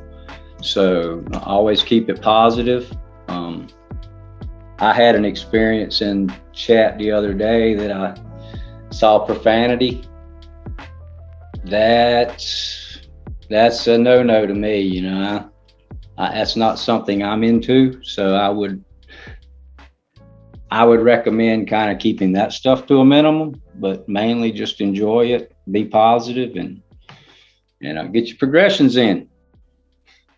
Yes, progressions are important. Yes, they are. Yes, and I would say that you definitely want to build up your attributes before you even touch any animations of any kind. Of course, you want to build your play the way you want to, but I've often compared it to like a sundae, right? You can start off with that great ice cream base that you want and then add your toppings. But if you start adding toppings to the bowl first and then you put it's never going to taste. You're right. I'm preaching to the choir there, sweetie. I agree with you 100%. Yes. Awesome. I think that mentality is starting to get pervasive in the league. I'm starting to hear it more and more and more. Which is important because at one time when I came in, people were just doing whatever they wanted. Coaches would suggest, but ultimately you get to do what you want. But then when you are starting with one team and then you're trying to go to another one and they look at your build and they're like, oh my God. What'd you do? You pass. That's what you do. Oh my gosh. But David, it was amazing. Do you have any questions for me before I let you go? I don't, Ashley. I want to congratulate you on joining Eddie out in Arizona. I thought that was an amazing thing for Arizona and the league. Thank you. I was wondering if that was going to happen. He had promised me that for a while now, and then certain people started. He's a smart man. Yeah. But thank you for that. It's been an enjoyable ride, being an owner, just going through the emotions of being a player, being GM, just being an owner, just going through those steps. Has been amazing. It's been a learning experience, and I can't wait to the next level. But there you go. Thank you so much for your time, and of course, I look forward to watching y'all in the playoffs this season. Hey, and then you know what? I hope to see you in the playoffs next season. There you go. I'll go with that. All right. Good luck for the rest of the way. I hope you go ahead and win all the next 3 games, and then you be like 4-8. 4-8, yes. Yeah. So. Yeah, I've never seen 4-8 look so good. When I look at 1-8, I say, wow, that looks pretty daggone good, don't it? That's right. All right. Thank you so much, man. Absolutely. I'll see y'all soon. Okay. Bye.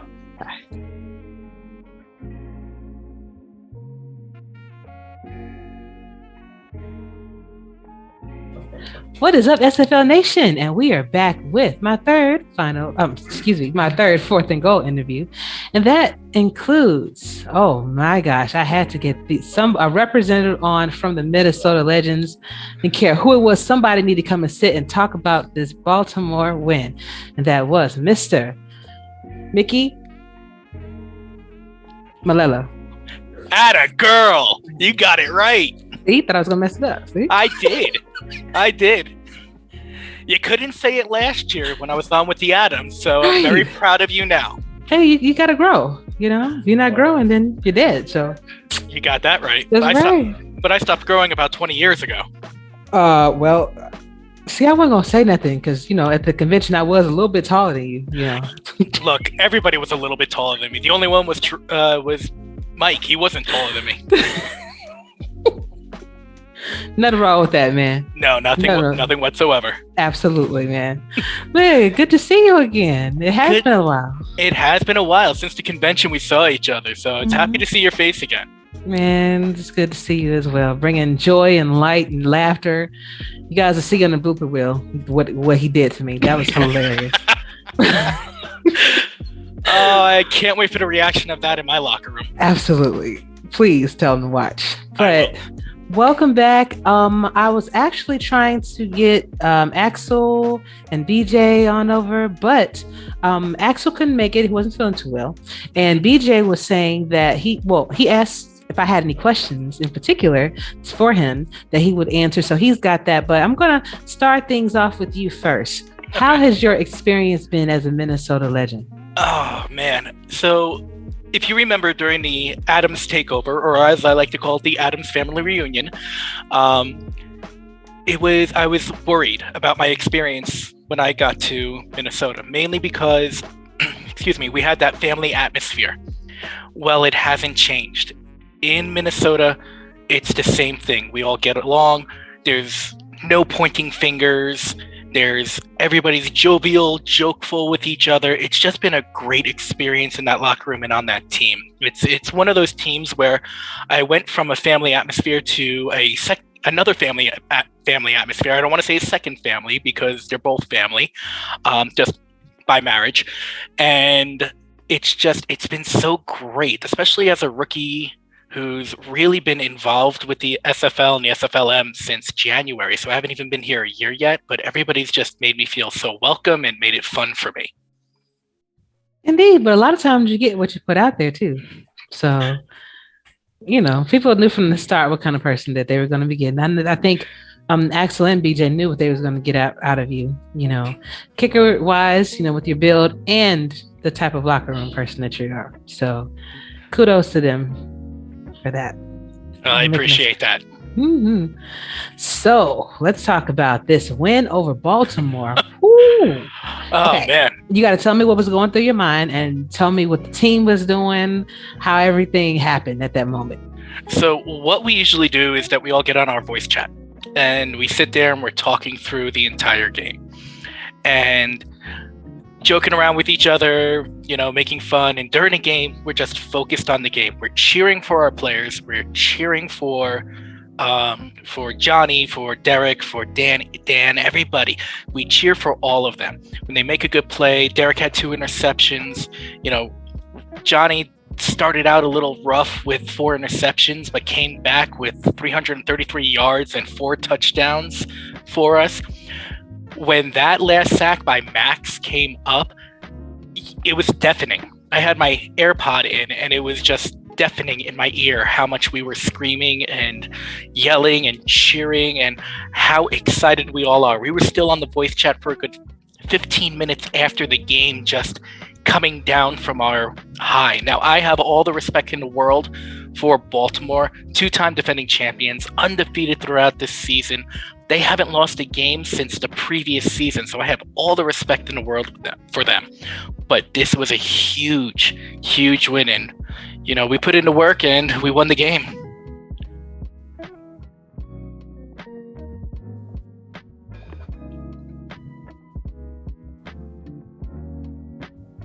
Indeed.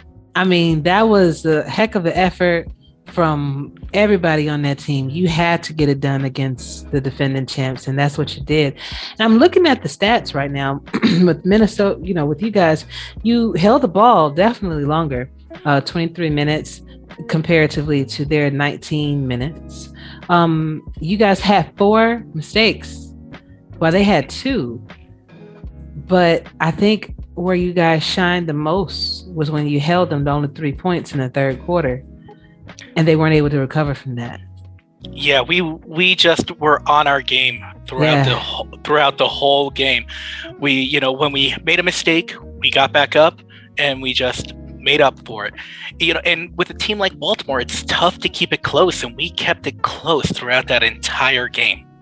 Absolutely. And that's what you're supposed to do. When you're playing against the champions, in order to be the best, you have to beat the best, and that's something that you guys can hang your hat on, definitely. So overall, how do you think you guys are faring as a unit this season? Are you kind of happy where you are in the standings? Are you kind of what are your thoughts on that? I mean, I think we all would be happy if we were higher in the standings. We had that tough loss against Sioux Falls earlier in the season, which is putting us right now at second place in the Central, but we're in a playoff contention. We're currently 11th seed. We've got 3 games left. We're happy where we are. We'd like to move up, but as an expansion team,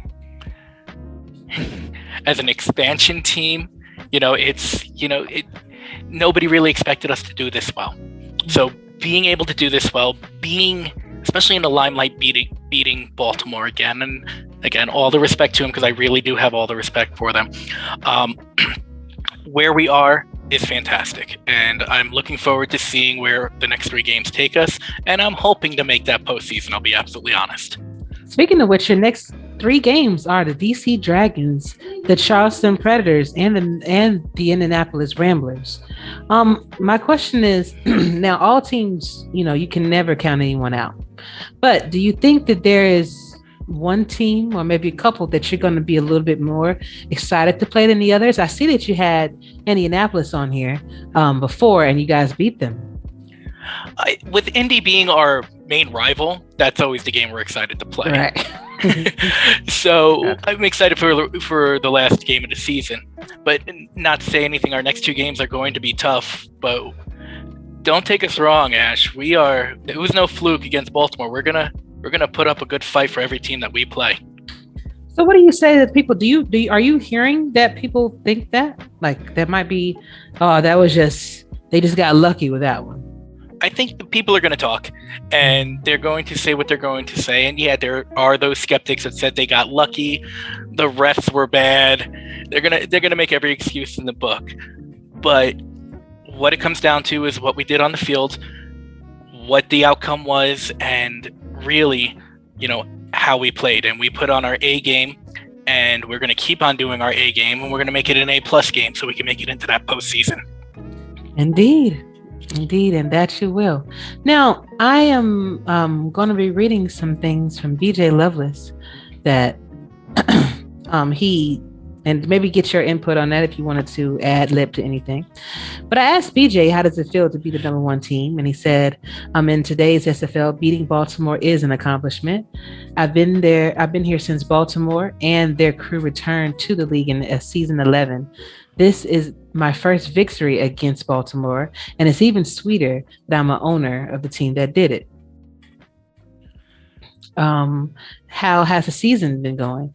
The season so far has been good. With the Baltimore wins help even more. It had its it had its ups and downs, but we have been in the game this season, in every game this season. We want to win in them all, but competing is all we're trying to do at the end of the day. And then I asked, as an owner and coach, what are some of the positives and negatives that you've encountered by starting your own team? And he says, I'm not a coach, so that's more Axel's thing. But as an owner, coming from the GM realm of the league in a positive sense, being able to structure a team from the ground floor was a thrill to me. To have the freedom to mix and match pieces with we had and basically keep everyone how they finished from season 18 for the most part was a major positive. To be able to pull players from 10 different franchises before drafting 6 more players holds testament to Axel and I's recruiting power.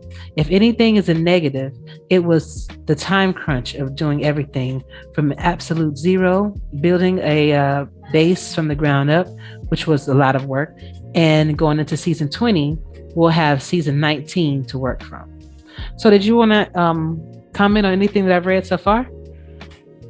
Can't really comment on the owner coach part at the end, to be honest with you. No, I think everything that BJ said was true. I mean, that testament to Baltimore win is just a statement of what we've done, what Axel and BJ and Jason have done with this team, we're almost like the Bad News Bears. You're picking from everywhere and you put us together just hoping we mesh, and we do. We all just get together. We work well together. Again, there's no negatives. There's no pointing fingers. Johnny throws a interception. We just turn around and we joke around. Johnny, we're in green. Throw it to us. Something like that. But we have fun. We have a fantasy football league together and we're all playing just for fun. There's no monetary value in it. We're just a group of guys got put together and we made it a family. Indeed. It's funny that you should mention the locker room again, because I asked him what is the general vibe of the locker room, and he says the locker room has been a blast. Game days are always a great time to catch up and bond with the team, and having game nights with them, the team has been fun as well, and we have a great group of people. I also asked him one of these questions too. That was kind of a question that comes up, and I hear it quite often. And I says, how effective has his player been with helping the team with all of the animations that he has? Because BJ has a whole lot of animations. So first off, my initial contract had 5 animations as a placeholder. My final contract finished with 3 animations. So he said, laugh out loud. I have 5 now due to the progression, due to progression. And it's helping all 3 of those Minnesota linebackers fly around the field and make plays. So it's working for the team. That's all that matters. I know people were giving him a little hard time about that. You're the most expensive player on the team. How are you going to be? Well, we had to laugh at him a little bit in our voice chat for the Baltimore game. He had so many chances to intercept the ball, and he just didn't. There was one that it was right down the middle of the field in center field, and it was thrown right to him, and he just didn't catch it.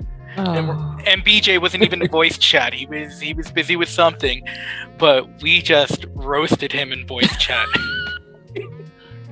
He just slid through his hands like he got grease on him, huh? No, we actually kind of nicknamed him Stonehands. Oh, God. I got a feeling I'm going to be doing laps and getting a fine after this interview. You might, or you could just do some push-ups like I was doing earlier. Oh, man, my arms still feel tight from that. So one of the other questions I asked him was, how did he feel about the Baltimore game? And he says the Baltimore game is always one it's going to wreck your nerves. Baltimore is a table setter until someone can knock them off the top of the throne where it really counts in the playoffs.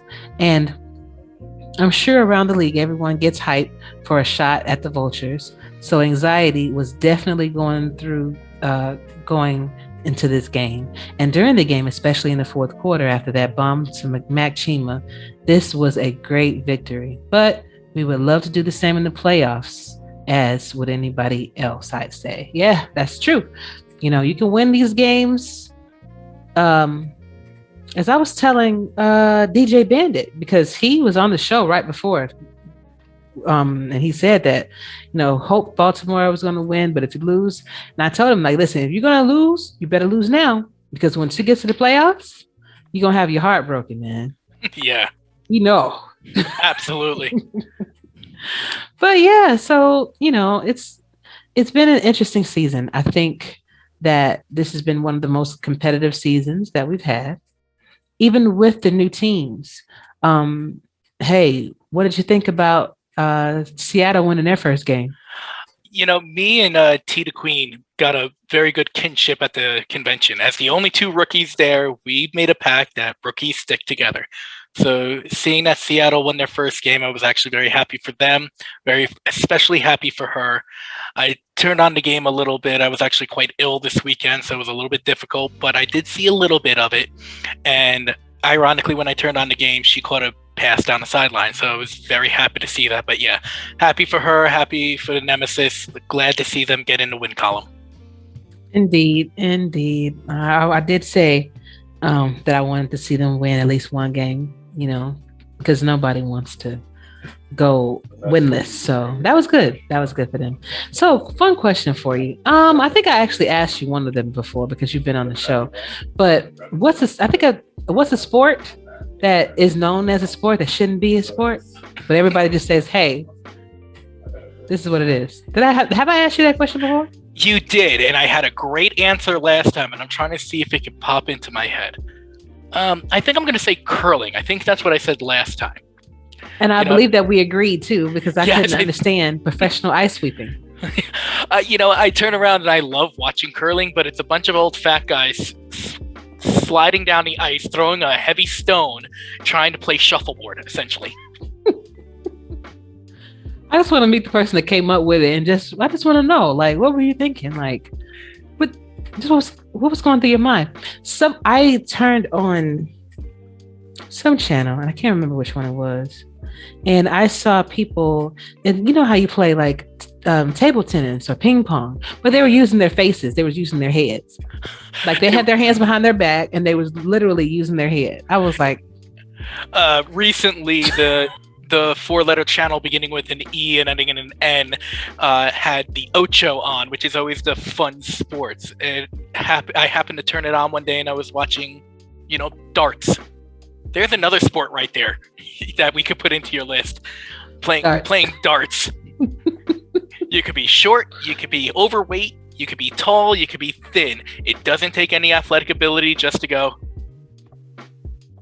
just like that. It does take maybe a steady hand and good focus, because you don't want to hit somebody. That's also true, especially since it's normally played in bars and there's usually alcohol involved.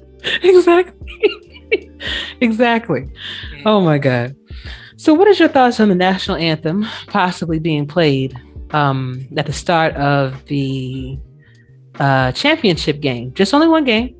I've gotten mixed reviews on that, and I kind of figured that I would. So I'm just kind of curious what you would say to that. So a little background on me is, and I think I've mentioned it before, I'm a first responder. I'm a 911 dispatcher, originally from New York, and I was a responder to 9/11. So the national anthem, especially at sporting events, kind of holds a little bit of special meaning to me, especially right after 9/11 when it happened. So I am for it, and I would love to hear it. Even if London is in it, I would love to hear the London's national anthem. If Mexico City was in it, I would love to hear their national anthem. If Vancouver was in it, their national anthem as well. If we're going to do the national anthem, it's not just a US anthem. We have to go with whatever anthem the teams that are playing. If we do it every game, then it's their anthem. It's just like in hockey. They don't just play the US anthem, they play the Canadian anthem as well. And I do believe in professional live football, when they play in other countries, they also play that country's national anthem as well. So when they do the London games, they play the British national anthem as well. That's actually a good point because I have David Horrell on the show, and he did mention that, you'd have to be inclusive with everyone if you're going to do that. And that way, if you did it that way, that would totally be inclusive to everybody, maybe a little bit longer when you like start times, but, I think that would also set us apart from what other people are doing too. So who knows? Yep. But good stuff. That was good stuff. I believe Fox Highwind actually brought that question up, so kudos to him for that. So do you think that London will remain undefeated through at least to the playoffs? London was a tough team when we played them, and we went over the pond to play them too, so we were away. But we held them, I believe, we only lost by 10 points to them, which again is another testament to how hard this team plays.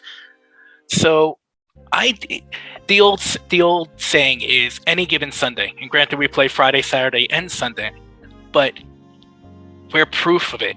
Any given Sunday, any team can win.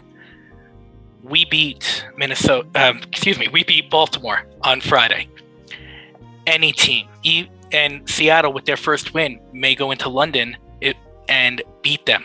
It's if they have a great game, if they have the great scouting going, they could win as well. So any team could beat any team at any given time. So could they go undefeated? Yes. Will they? I can't guarantee it. Awesome. Thank you so much for your opinion. Thank you so much for your feedback. Thank you for being on. It's always a pleasure to have you. Now, I will be having some panel shows on probably when the playoff starts. So if you want to be a part of the panel, you can definitely come on and talk about your thoughts on each game. All you have to do is send me a message and I'm there for you, Ash.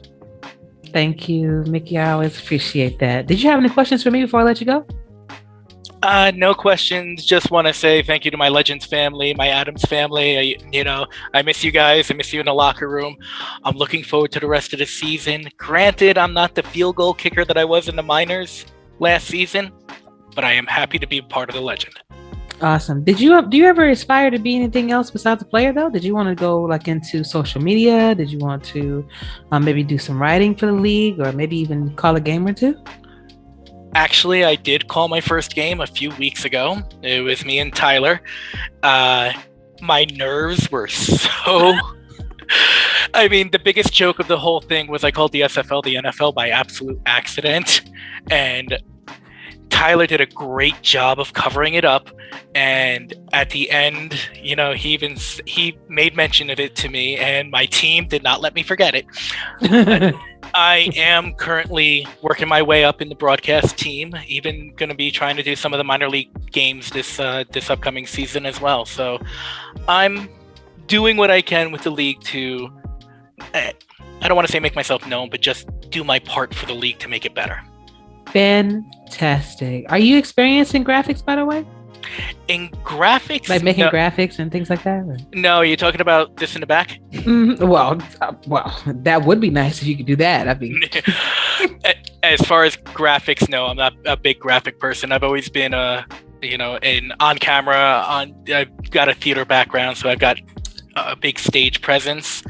So that's why I liked you. I knew I liked you for a reason. That's why. So just talking. I also have a radio broadcasting experience as well. So talking and having the gift of gab. If you can't tell, I'm a little bit long-winded. Just playing to my advantages. Indeed. You learn a lot. And that's a lot of good stuff, man. Thank you so much for being on. I really appreciate it. And I'll see you next time. You got it. Thanks, Ash. Anytime, brother.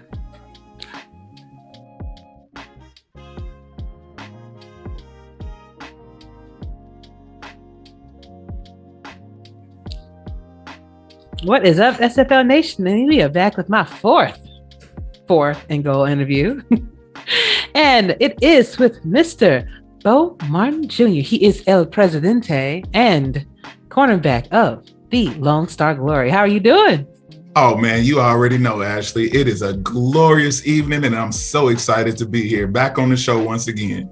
Hey, man, it has been a while since you've been on. I'm glad to have you, as always. Hey, it's been a while. I'm happy to be back. I was beginning to think you didn't like me anymore. Come on, man. And see, I don't have to invite people. Y'all just tell me, hey, I want to be on your show, Ashley. Cool. Let me know when you're available. That's how I work. I feel you. Well, I'm happy to be back. Glad to have you, man. Oh, so Jacksonville Kings, Lone Star Glory. That was a hell of a game to watch, man. And y'all barely made it. You know what? Hey, I'm going to tell you something. A shout out to the Jacksonville Kings. Their record truly does not indicate how good that squad is. I mean, they made us work for every inch of everything that we got. And I mean, it was at the end of the game, it was really a flip of a coin as far as who could have won the game, because if they would have won the game, I wouldn't have been mad, because they was handing it to us for a lot of the game. But Lone Star, we don't really have no quit. It don't, until it's all zeros, we're not gonna quit. But they was trying to take it to us. And shout out to them. Shout out to Frank and his strategies and his game plan, because he had us dead to rights for the majority of the game. And so I'm just happy we were able to come away with the victory. And but Jacksonville's going to be okay. They'll be a force to be reckoned with. As long as they can keep their crew together, they'll be a force to be reckoned with real soon. Absolutely. And when I had Joe and Sipe on, he seemed like, he was talking about, his role, on the team and things like that. And I told him, anytime that you're a rookie quarterback, anytime that you're a rookie at any position, you're going to struggle a little bit. Yeah. And it is for the coaches, and, it is for you, and working in conjunction with each other to come up with that player progression scheme that's going to help you increase and going to help you be what you need to be, so the coaches can put you where you need to be. But to you guys, I mean, looking at the stats, rushing was amazing, 140 yards, and my girl Ike. Okay, Ike. We talked about her a couple of shows ago, and just how some people are kind of unsung, and she's definitely one of those unsung heroes of the league. Yeah. With how she just bowls people over. And I'm like, ooh, that's powerful. And I'm going to tell you something else. And Mateo Privado is coming along nicely. Nice. He came through in the clutch for us huge with that 2-point conversion. And, to basically that turned out to almost be the game winner, because if we didn't get that 2-point conversion, we never tie the game and we never go on for the victory. Mm-hmm. So shout out to Mateo Privado. Our running core is amazing. And, we if you look at our record and you look at us from last year and you look at where we are right now, we are exactly where we were last year. Last year, we went into the bye at I think we were 3-4, and then we won out, and we finished up at 8-4. This year, same thing, very similar. We went into the bye at 4-4, and now here we are. 4-4, and now here we are. Or what is 3-4? We went to the bye at 3-4, and then we won the last 2, and now here we sit at 5-4. So we are exactly where we were last year. So just like things are going exactly as according to plan. So we're hoping to. I mean, we got some tough games ahead of us. Of course, Mexico City's always hard. Florida's always hard, and then we got a big game coming up this weekend against San Diego. You can never take them for granted. Absolutely, and that defense gives me nightmares every time I watch that defense. It's sickening. And they got, if you ask me, they got one of the better receiving corps in the SFL. San Diego. Yeah. Mm-hmm. So I look forward to the game against them. They're another one of the teams that I think a lot of people take for granted and kind of overlook them. Mm-hmm. But yeah, so we got 3 tough games remaining. We currently sit at 5-4. We're looking to finish at 8-4. I'm gonna just keep it real. We're looking to win out. We're looking to finish at 8-4, just like we did last year. And that would be right along the lines with where I picked us to be. I said we would be at either 9-3 or 8-4, and I would be happy with 8-4. And I don't know if that's going to be enough to win us the division. We're gonna need Fort Worth to do us a couple of favors. And hopefully, but this South Division, we just beating each other up. Yeah. And so, you know, there's not a weak team in the South Division. And, you know, I know that South Division is typically one of the best divisions in the SFL, but this year there's really no question as to the toughest division in the SFL. You know, I'm looking at the wins that you did have. You had a win over Houston. You had a win over Denver Nightwings, and now Jacksonville Kings, which are, you know, heavy hitters. And then I'm looking at, you know, the scheduling for, you know, what you do have coming. You definitely have a chance. And that's a good point that you brought up, especially with Mexico City, because, you know, they scored 44 on you this time. So it will be interesting to see how you guys are going to fare. And if you're going to learn from if, you know, coaching staff is going to learn from the mistakes that were made in that game. If you look back at that Mexico City game, that is one of the games, probably the one game that haunts every one of the Lone Star Glory, because we had that game. We had Mexico City dead to rights and we let them get away from us. So I'm looking forward to that rematch. You know, it's going to be an epic battle, just like all of the South Division games are. But you know, I'm looking forward to that one. But I can't look past San Diego. I can't look past Florida. To, you know, Mexico City's last, so we're gonna have to deal with Mexico City when we get to them. But for now, we got San Diego on our plate. Indeed. So, what are your thoughts on the big win for Seattle, winning their first game, and then the big win for Minnesota, winning over Baltimore, the current champions? All right, so couple things. Now, Seattle, you know what? Part of me wants to say that, actually, no, I'm going to say it like it is. It didn't surprise me. It didn't surprise me because if you look at their games, they've been in just about every game this season. They've been in just about every game this season. And so they were bound. It was coming. You can actually see their players getting better, progressively getting better. And so you knew it was only a matter of time. And so, you know, Canton has no reason to hold their head down, you know, because they didn't lose to a scrub. I'll put it like that. Don't let the record fool you. They are not scrubs. So Canton has nothing to feel bad about. You know, they should keep their head held high because Seattle, they lived up to their name. And, you know, they were a nemesis, you know, to Canton. So I think that's the beginning. I think that's going to be a really good rivalry for years to come. And then as far as the other game where Baltimore, you know, Baltimore got their first loss. I will say this: any given sim day, you can lose, and that's why it's very important that you go into every game confident that you can win. I don't care what your record is.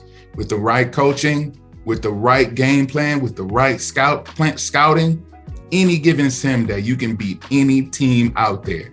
And they believed it. I think Minnesota actually believed it, even if nobody else did. I can't remember what the who you got was, but I know it was astronomical. I don't remember the exact numbers, but I know it was crazy lopsided. And so, you know, it just proves that any given sim day, you can win or you can lose. So that's the reason they play the games. Yeah, it was 124-41. See, almost 100 more people thought.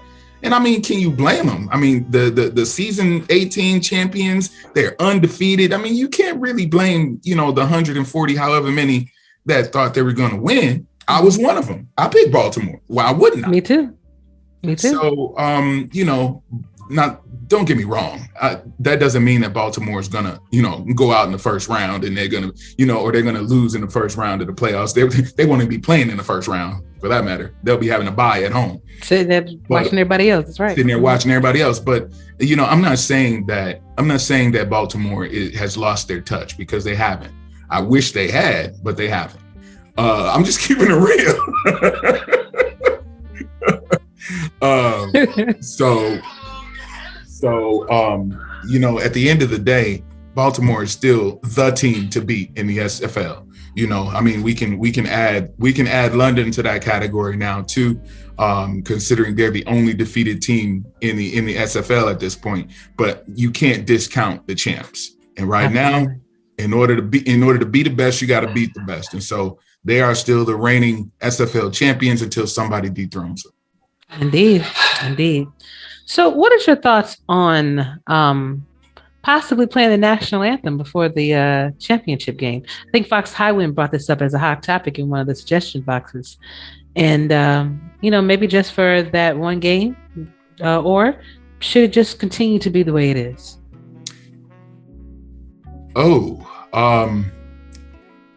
I feel like that is something that is left best to the decision makers. My opinion on that is a personal one, whether or not pro or con.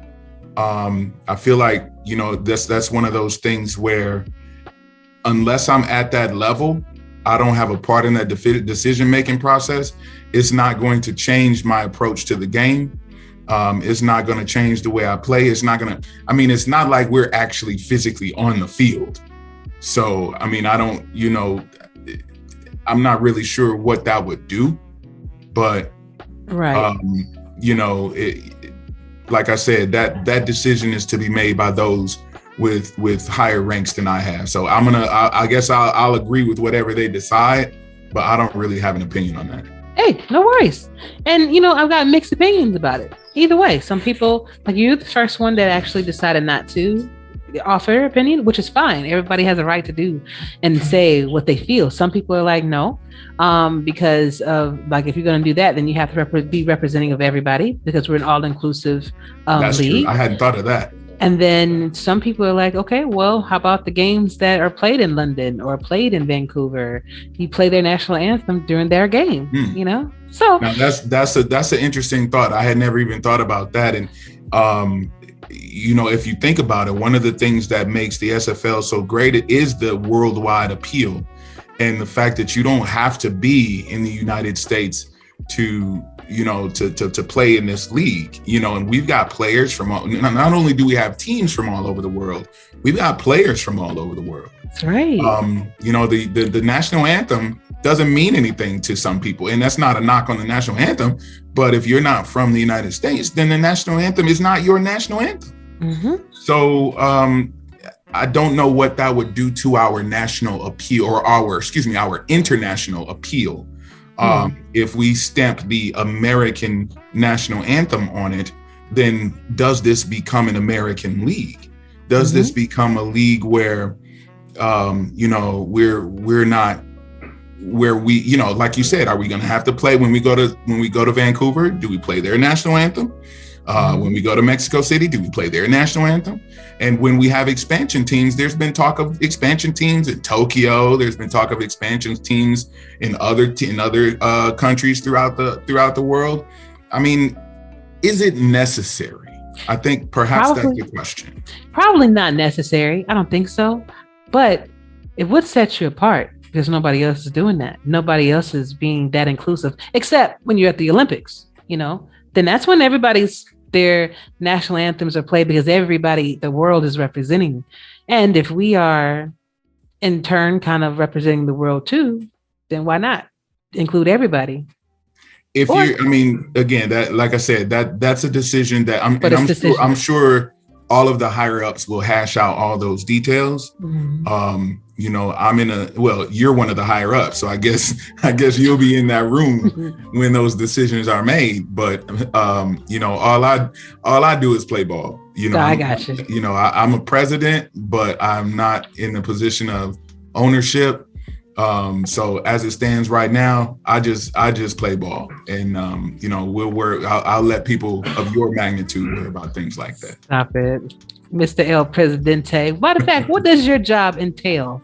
If someone was interested in becoming maybe a president of their particular team, for me, my role is very fluid. It's kind of difficult to describe, only because it's rather abstract. I do a little bit of everything. You know, I'm part GM, I'm part coach, I'm part owner. You know, I kind of just fill in where needed. You know, GM is very special to me. I like that position because I love talking to people, and I love, you know, recruiting players, and I love talking to players about where they want to play. And, you know, sidebar, anybody who wants to join Lone Star, please hit me up.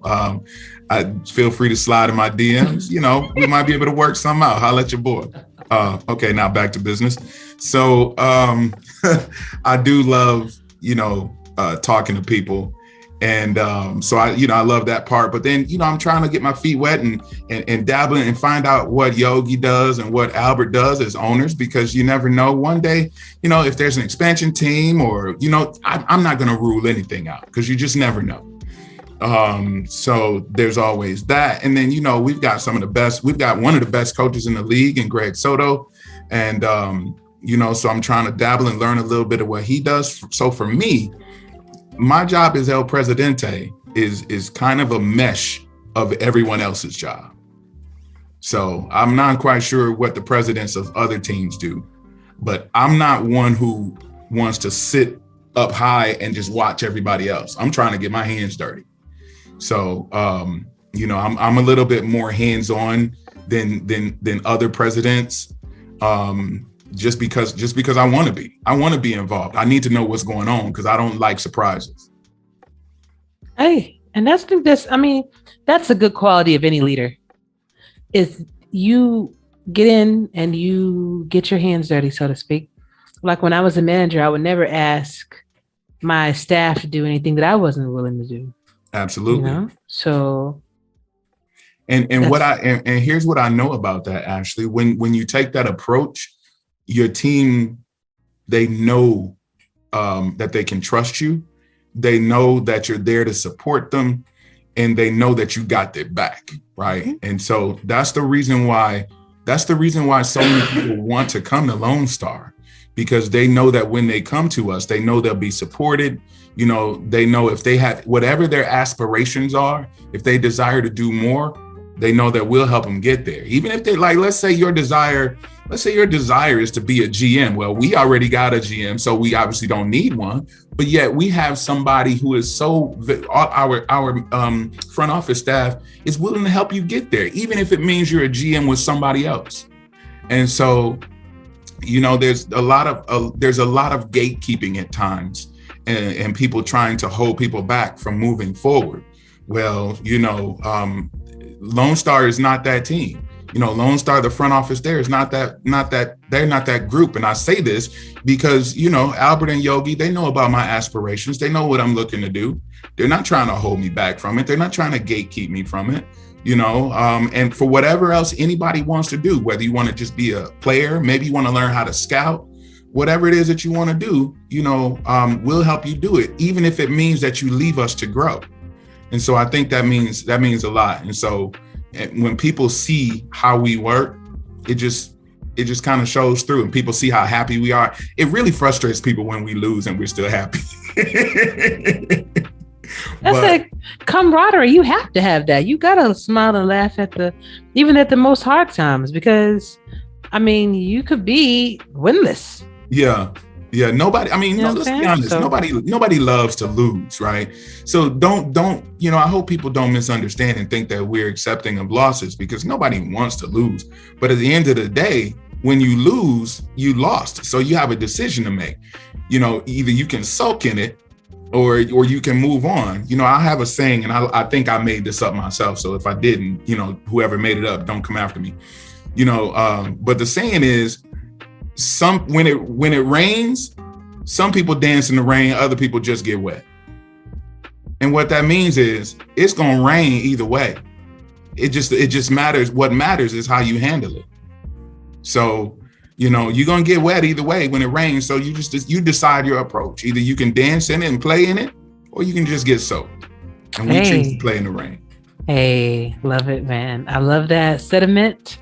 I love the way you guys think over there, and I love what you guys are doing. So I do wish y'all the best of luck in the rest of the said playoffs, Lord, the rest of the season.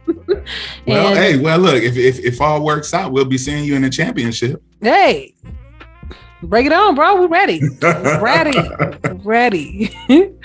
But you have to throw me a couple of passes. No, well, as long as we win the game, I don't care who I throw the ball to.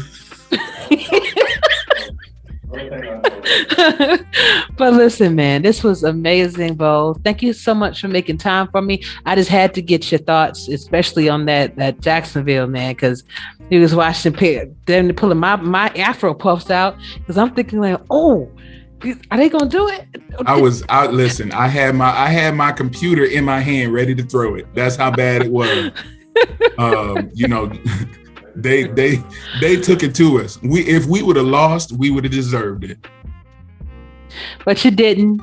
Y'all pulled it through, and kudos to you for doing that, man. And we got to worry about Jacksonville this week. So we saw what y'all went through. Don't take them lightly. I won't take anybody lightly. You hear me? Nobody. Yeah.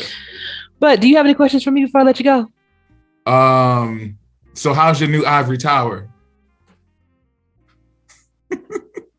Now that you're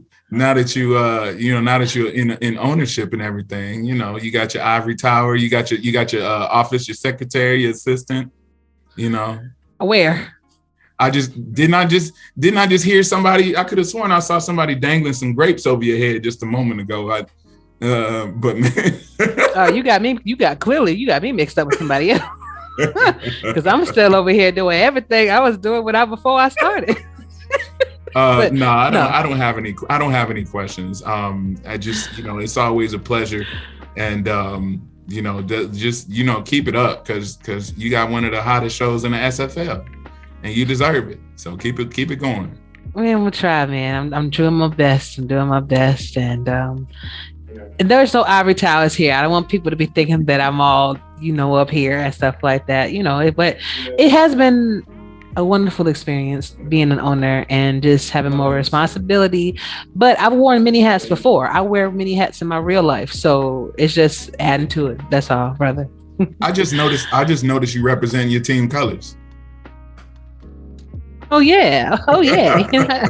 Gotta do it in wins or in losses. There you go. Ain't nothing wrong with that. And I mean, you know what? It's always a pleasure playing y'all. It's always a pleasure talking to you. And I hope that y'all have a successful remainder of the season. I really hope that we do meet up in the championship game. It's gonna be and I don't want to give too much away, but it's gonna be a bittersweet time for the Lone Star Glory. And we trying to go out with a bang. We want to finish season 19 on top. So let's just keep it rolling, and we'll see you at the top. Hey, we fully intend to be at the top right along with you, and that would be a hell of a game to watch. I swear. And it's not gonna be we don't even need no chairs that night. Ain't nobody gonna be sitting down. We all gonna be sitting down. And it would be fun if we could all do like one big voice chat together and just talk crappy. I don't know. You know how Eddie get. Well, he won't say nothing. But hey, man, thanks again for hanging out. Really appreciate you, Bo. And come back whenever you want to. I'll be starting my panel stuff up soon, so okay. I'd love to have you on. Yeah, it'll be a pleasure. All right, brother. See you soon.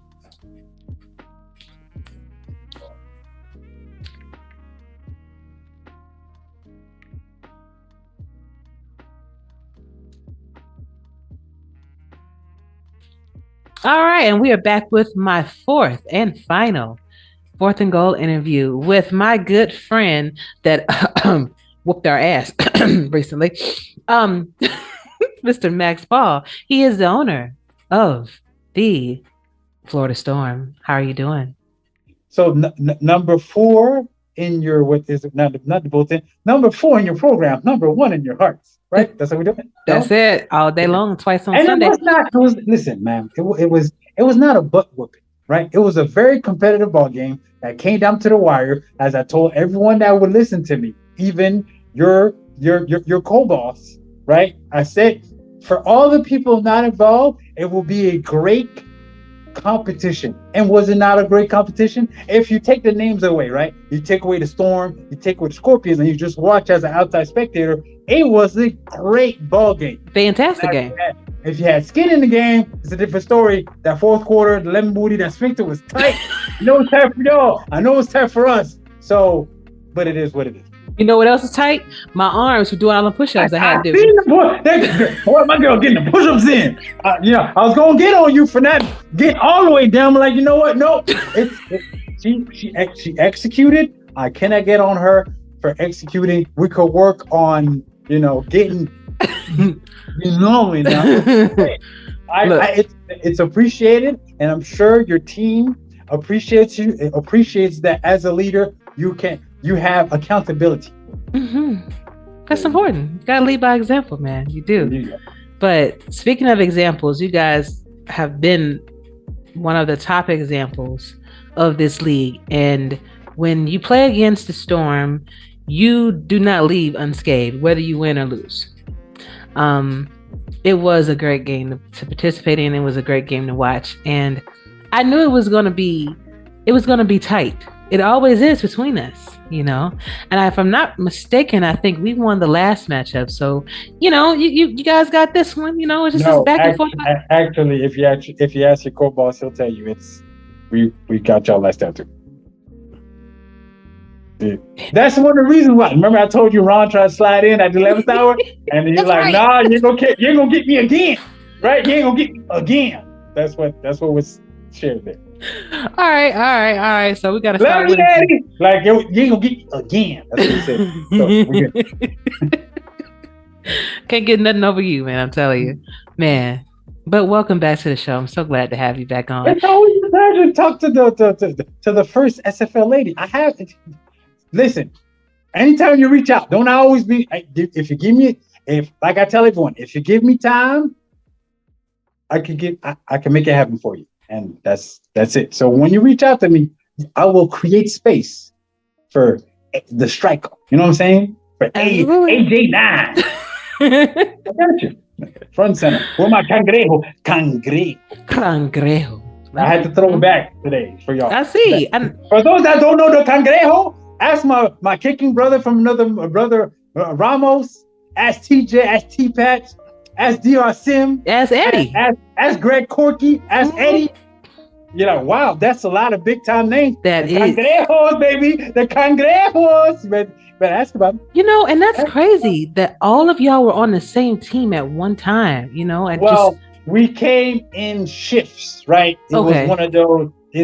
T-Pat was there, then he left, and Ramos was there, and then Ramos got there with Eddie and Damon, and then Ramos and Damon left, and Eddie was there. And as when I got in and got out right before Eddie got out, like it's just like we weren't that. Had we been there at the same time, I could just imagine what that team would have been like. But no, we came in shift.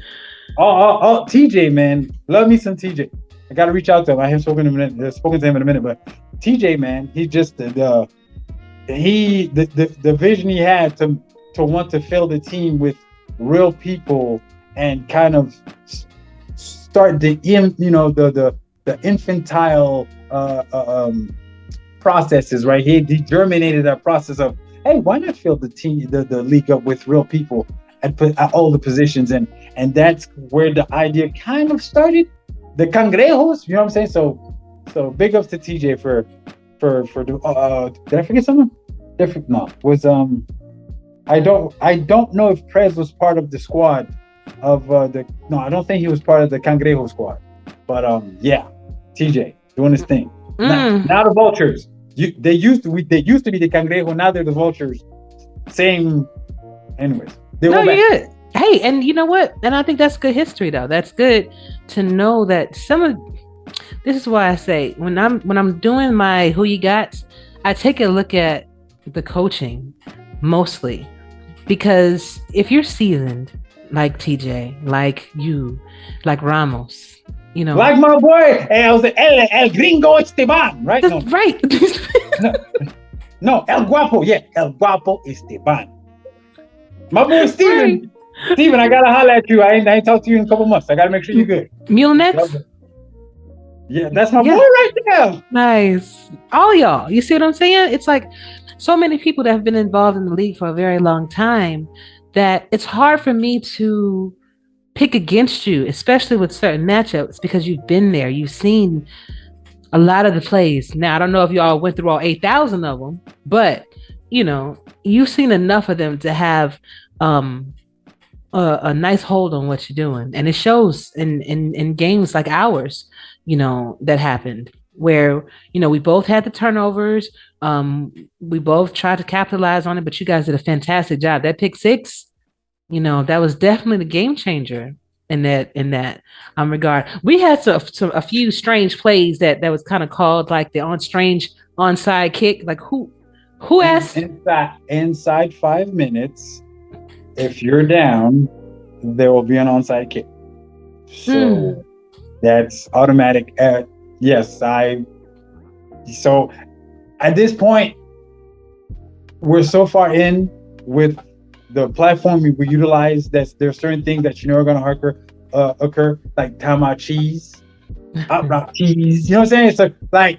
So one of the ones you're going to encounter is if you're down, and down inside 5 after score, you will follow up with the onside kick. So hopefully your defense is thick enough to force the punt after the onside if you don't get it. But I've been involved in games where we lost back-to-back onside kicks. So score, kick onside, lose the onside, score, kick onside, lose the onside, score, and it's like, what happened? Right? So. Indeed. But Monty, how do you think your season is going for you so far? Leading this division? Mm-hmm. We're good. We're in the thick of it. You know, we're winning the Atlantic. Is it the Atlantic? No, the East. We're winning the East. One of the two. This is a division. Mm-hmm. Yeah, the East. We're winning the East by the hairs of our chinny chin chin. We've had a little, I won't say turmoil, but some issues kind of getting our stuff together coaching wise because of some real life events that occurred. But I think we're getting our footing, and then we're getting acclimated to the talent that we have and what they like to do, what they're good at doing, what they don't like to do, what they're not good at doing, and hopefully we're able to continue on, being in competitive games where we're able to pull it out late, and we'll see where the chips fall, at the when we get close to playoff time. But we like where we are. We don't how do you say this? We like where we are, but we don't expect to stay where we are. There you go. Okay. Hey, little one. So, go ahead. But that's where we at, right? So we're happy with the trend. We're working on cleaning up certain things that where we kind of struggle against y'all, and to make us a little more competitive in the next a handful of ball games we have. We're at Denver next week, so GZP and the rest of his squads over there in the mountains. We kind of want to get prepared for O'Shaughnessy and the rest of that offense, and being able to kind of stop them, or at least get in their way enough that we're able to have one more point than they do when the clock strikes 12 or 0 or whatever. Zero, the triple zeros, honey. Yeah, y'all got a tall order. Y'all got Denver Nightwings. You got Lone Star Glory, which they played Jacksonville really, really well last week.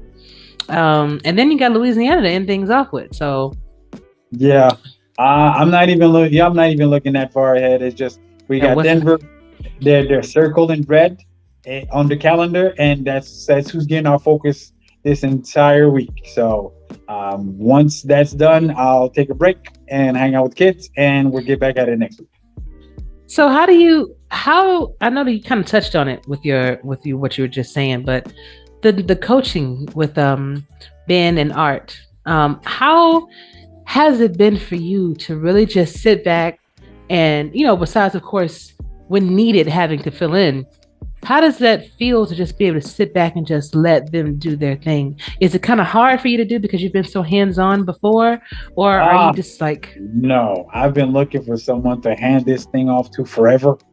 So when Art agreed, I was overjoyed. When Ben jumped in and said I'll run the O, I was overjoyed.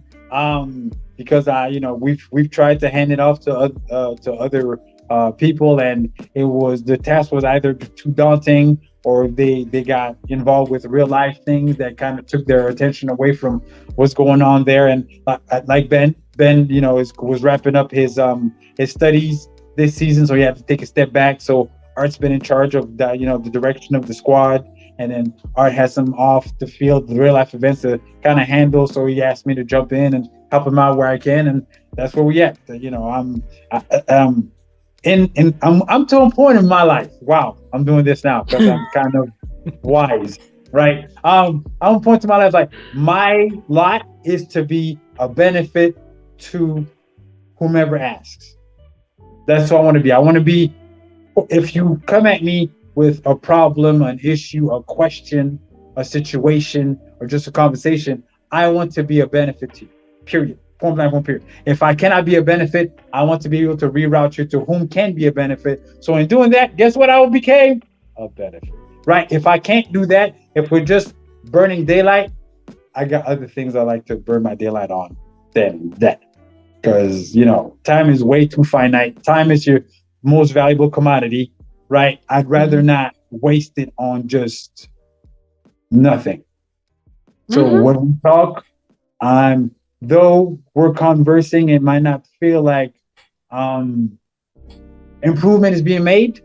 Believe you me, the way my mind works now, I'm looking for the angle to be beneficial to you some way, somehow. So as I hear or receive what's being said, or as I'm saying, I'm trying to find the angle where I could be like, okay, so you told me this, that. Have you looked at this? Have you looked at that? Do you mind if I, can I, like today on the way home, I was talking to Ron and a handful of the coworkers about stock options and moving your money from savings accounts, because banks aren't your friends, right? And so that way you can make your money work for you. And I'm like, well, we just got bought out by a big time company, and the company is $1 billion company that we work for now.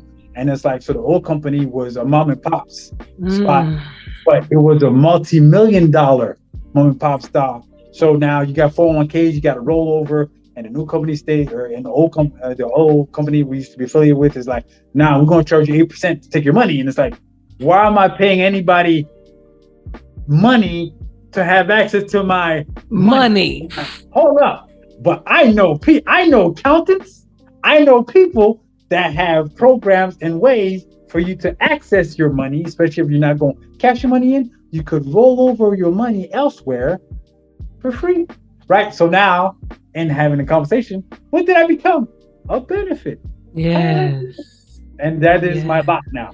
My mindset, the way it works, I want to be a benefit wherever I go. So if you reach out to me and we have a conversation, I want to, when we're done talking, you feel like, wow, okay, that's good. I gave you maybe not a new lease on life. That's a little high.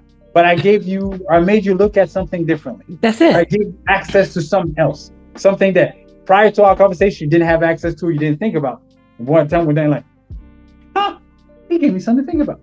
That's where I am. And that's what I want to do. You always have. And I think I've referenced you a lot when I'm talking to different owners and coaches about how my favorite thing you've ever told us was that you always need to think outside the box when you're coming up with plays, when you're doing this. I mean, because some people go back 2 and 3 weeks. Some people go back a lot more than that just to try to prepare for you.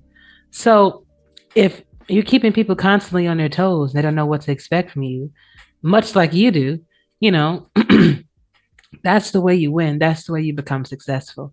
But I wonder how many people actually come to you, how many coaches and owners actually come to you and be like, hey, and listen, I need your help, man. Like, just get off my high horse for a second, because I'm struggling and I need some help from somebody I know they don't. This is what's funny.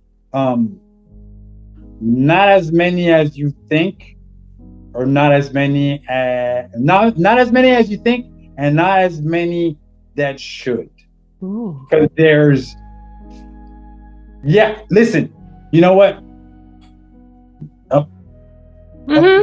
Like your co-boss, right? Steal my tip, right? Yes, not as many as should, right? And it's not even a matter of a what should I do?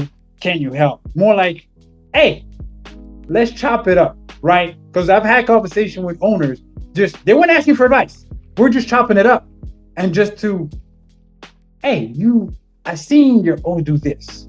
You ever thought of doing this? You ever thought of doing that? I seen your D do this. You ever thought of doing this? You ever thought of doing that? And I'm like, no. Why would I? I'm like, well, because certain teams have patterns. Your team has a pattern. Yeah, if you come with the wrinkle of the curveball, the pattern breaker that other teams won't see coming, that might be the edge you need, right? Just because when playing certain teams, it becomes almost like a playoff game in the regular season. So this is a dirty little secret, but I'm gonna say it. This is a coach's league. I love y'all players. Y'all are great. Y'all make this fun because y'all bring the masses in. Right. But it's a coach's league. So in a coach's league, when the minds are going at it, where we're moving the chess pieces throughout the game, right? It's which play I add or subtract will give me the edge at a specific time to get me either the lead or even the victory when it's all said and done. And that's where, if you have patterns and you break the pattern and it's unforeseen, that might give you the edge necessary, right? But it's one thing to break pattern. There's nothing to break a pattern and you're breaking the pattern, but it's to your benefit because you're playing to your strengths, right? So let's say my squad got 5-star receivers, and teams know I have 5-star receivers. So I've shown a propensity to put the 5 out there, and I throw the rock a lot. So teams are playing me as a passing team. So why wouldn't I come out and utilize certain spread concept run plays to take advantage of teams that are pass defense heavy, right? Because they're expected so at the snap, the DBs are running away from the QB. So why wouldn't I just hand it off and let the running back get some extra yardage, right? Because they're running away from the QB on a regular basis. But you know what I'm saying? So it's a little thing like that. It's not much. It's not earth shattering. It's not rocket science, but it's something you think of or might not think of because you're so accustomed to doing things a certain way that, now mind you, this is just me throwing something out there, just strategy wise that, look, you're right. Our personnel says this, but if we try that, would it work? Now, mind you, it would always test the theory. You don't just put the theory out in the field and get there. Yeah, right. Because when the experiment blows up in your face on game day, you got some explaining. A lot of people go, what happened? Well, you see, no, you can't do that. You got to test it out, test the theory. If the theory proves sound, put it on the field. If it works, guess what you got? You got something down the field. You got to have something you can utilize to force teams to think and have to burn daylight on that while game plan. If it doesn't work, go back to the drawing board. And that's great advice, and that's why, and it's simple, but often the simple things are the most meaningful. And it's amazing to me how you can sit and have someone so knowledgeable, but you just don't ask for help. Not even, hey, I want you to tell me what to do, like I said. Just like, hey, how could I possibly not throw so many interceptions? Or, Okay. So let me go back. So I test that, right? Right. There is an element of pride. Yes. That comes into, hold up, I can figure this out on my own. This can't be so difficult. Okay, like I got no problem. Like when we lost to Dallas, right, with El Guapo Esteban squad, season 8, in the conference championship game to go against into the championship game because our quarterback literally could not complete a pass to wide open personnel if his life depended on it. it's like, okay, good work, Dallas. Y'all got that, right? But the next season, Ron saw what happened, and Ron said, from this point forward, you don't have to worry about quarterback. I'm gonna be your man, right? No problem. Okay, first game of Ron's career, we go to Vancouver, brand new Vancouver, we get a dub. Following game, we play Sioux Falls, who at the time. So we play Sioux Falls in game 2. We build a 21-0 lead in the first quarter. So life is looking lovely. We're looking great. Who was our running back that season? Ash Odom can't be stopped. And then Sioux Falls turns on. I don't know what kind of switch they got in Sioux Falls. They just, big generators turn the switch on. And nine interceptions later, we lose the game to Sioux Falls, I think, 35-27. And it's one of those, wow. Wow. Like the performance was so bad. Right? Ooh. The performance was so bad that we had a rookie commentator at the time of Ivan Sanchez, the running back for Vancouver. Mm-hmm. Like, he took so many shots at Ron. Ron wanted to fight the young man. If you go back now, season 9, week 2, go check it out. Like I was getting mad for Ron because of, but it's one of those. And now, mind you, that's the season we got beat by Vancouver twice that season. We got beat in the playoffs by Vancouver, and it's one of those. I had to go back in the closet to reassess Yeah, I had to go back in the lab to reassess certain things, philosophies, and things like that. To what did we want the Storm to be? What do we want them to stand for offensively, defensively? And we went in the lab that offseason like nobody's business, because it was like, wow, we got our teeth kicked in. That was not a good. We got swept by Sioux Falls that season. Vancouver beat us twice that season. It was not pleasant at all. And we made a concerted effort that we will not be no. When you play us, you're gonna earn dubs. Yeah. We will be talking 9 interceptions to nobody. And so is that the most ever thrown? Was that? Is that the most? No, I think someone got 11. I think Rastelli I think Rastelli got the record. I think I got to go back in the double, but I believe Rastelli. He'll let me know if he'll let me know if I'm right or wrong. But I believe Rastelli got the record for most picks in the game. But it's one of those. We made a concerted effort to at that point never be outworked. There'll be no stone unturned. No one's gonna outwork us. You know what I'm saying? And we're gonna make sure that we put the best foot forward from that point forward. And then that's when we went on that run. So it's one of those.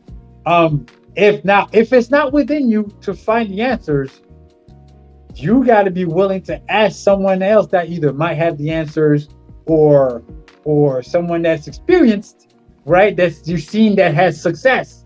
To be like, hey, what makes you think or you know what I'm saying? Just not even to like glean off of so you could kind of emulate, but just to help you see things from a different lens. And then in turn, you take what you want, right? They're going to throw at you a bunch of stuff, but you pick and choose what you want from it. You test it. If it works for you, run with it. If it doesn't work, test some other things just to help you think a little differently, because what you're doing is you're not reaping the proper success from it. Because if not, you're doing a disservice to both yourself and the people in your locker room that are leaning on you for that success. Interesting. Because I'm wondering, a coach and owner so seasoned as yourself, we have people that are coming into the league, that are just getting their feet wet, so to speak. And how did you handle all the adversity, that comes from those type of games? I hate losing. Yeah. I hate losing. So how do you deal with it? Don't lose. That's the only. I don't know how else to put it, AJ. Like I hate losing, and I'm pretty sure a lot of people hate losing. Okay, what you gonna do about it? Are you gonna What's the definition of insanity? Do the same thing over and over and over and over, expecting different results. And expect different results. Mm-hmm. Or are you going to put in the work to try different things to see what works for you? Or are you gonna seek sage advice from people that have either more experience than you or have had more success than you? Right? So those are your recourse. Do the same thing over and over and keep failing and hoping to win. Switch it up on your own and hoping that you glean success, or find some people that have had success or more experience and maybe not ask them what they're doing, but just shoot the breeze, strategy and philosophy wise to see what might work for you and what might not. Those are your recourses. Gotcha. That's that. But and so in off seasons, during the many conversations I have with ownership groups, and once the season wraps up, just give me all a heads up. All the expansion squads, I'll be reaching out to y'all. Canton, Indy, you know what I'm saying? Who else is out there? Minnesota. I'm gonna reach out to y'all, and we're gonna chop it up. Like, I'm gonna have each group differently. We're gonna chop it up, and we'll kind of talk about your successes, your failures, what you learned, what you didn't learn, and so on and so forth. It's obviously, but it's okay. So now you succeed. You can't rest on the laurels succeeding, because if you're standing still, you're lagging behind, because while you're standing still, everyone's running, right? Mm-hmm. So you got to keep moving to keep ahead of the pace. So that's why even when you win, you switch it up. Stay ahead of the curve. So that way you come up with fresh stuff, so that people gotta keep catching up. You gotta keep checking. Like, I know this team likes to run that play. Okay. I hope you know there are counters to the play that we run it. So you want to take away that, then how about this? How about that? You know what I'm saying? Like, so that way they can't just put all their chips to stop that. Like, we stop that. Yeah. What about that? Yeah, you know what I'm saying? Like, exactly. And that's where that chess match comes. That's why I'm a lover of the football, because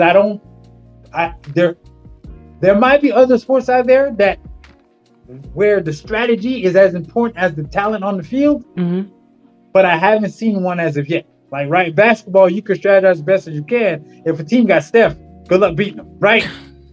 Right? You okay? Like hockey, you can strategize as best as you can, but when a team is stacked, now mind you, I haven't watched hockey like I should, even though I'm a Habs fan through and through, right? But if a squad got Sidney Crosby, right, you can strategize as much as you can. See, the boy gonna score. It's just how it is. But in football, I can pencil whip somebody and keep it close enough. Now, hopefully, I can force one mistake to steal a game. And that's why I love football. It's the thinking man's game. Indeed. At least to me. No, I mean, if you break it down to the grand, to the simple terms, it is.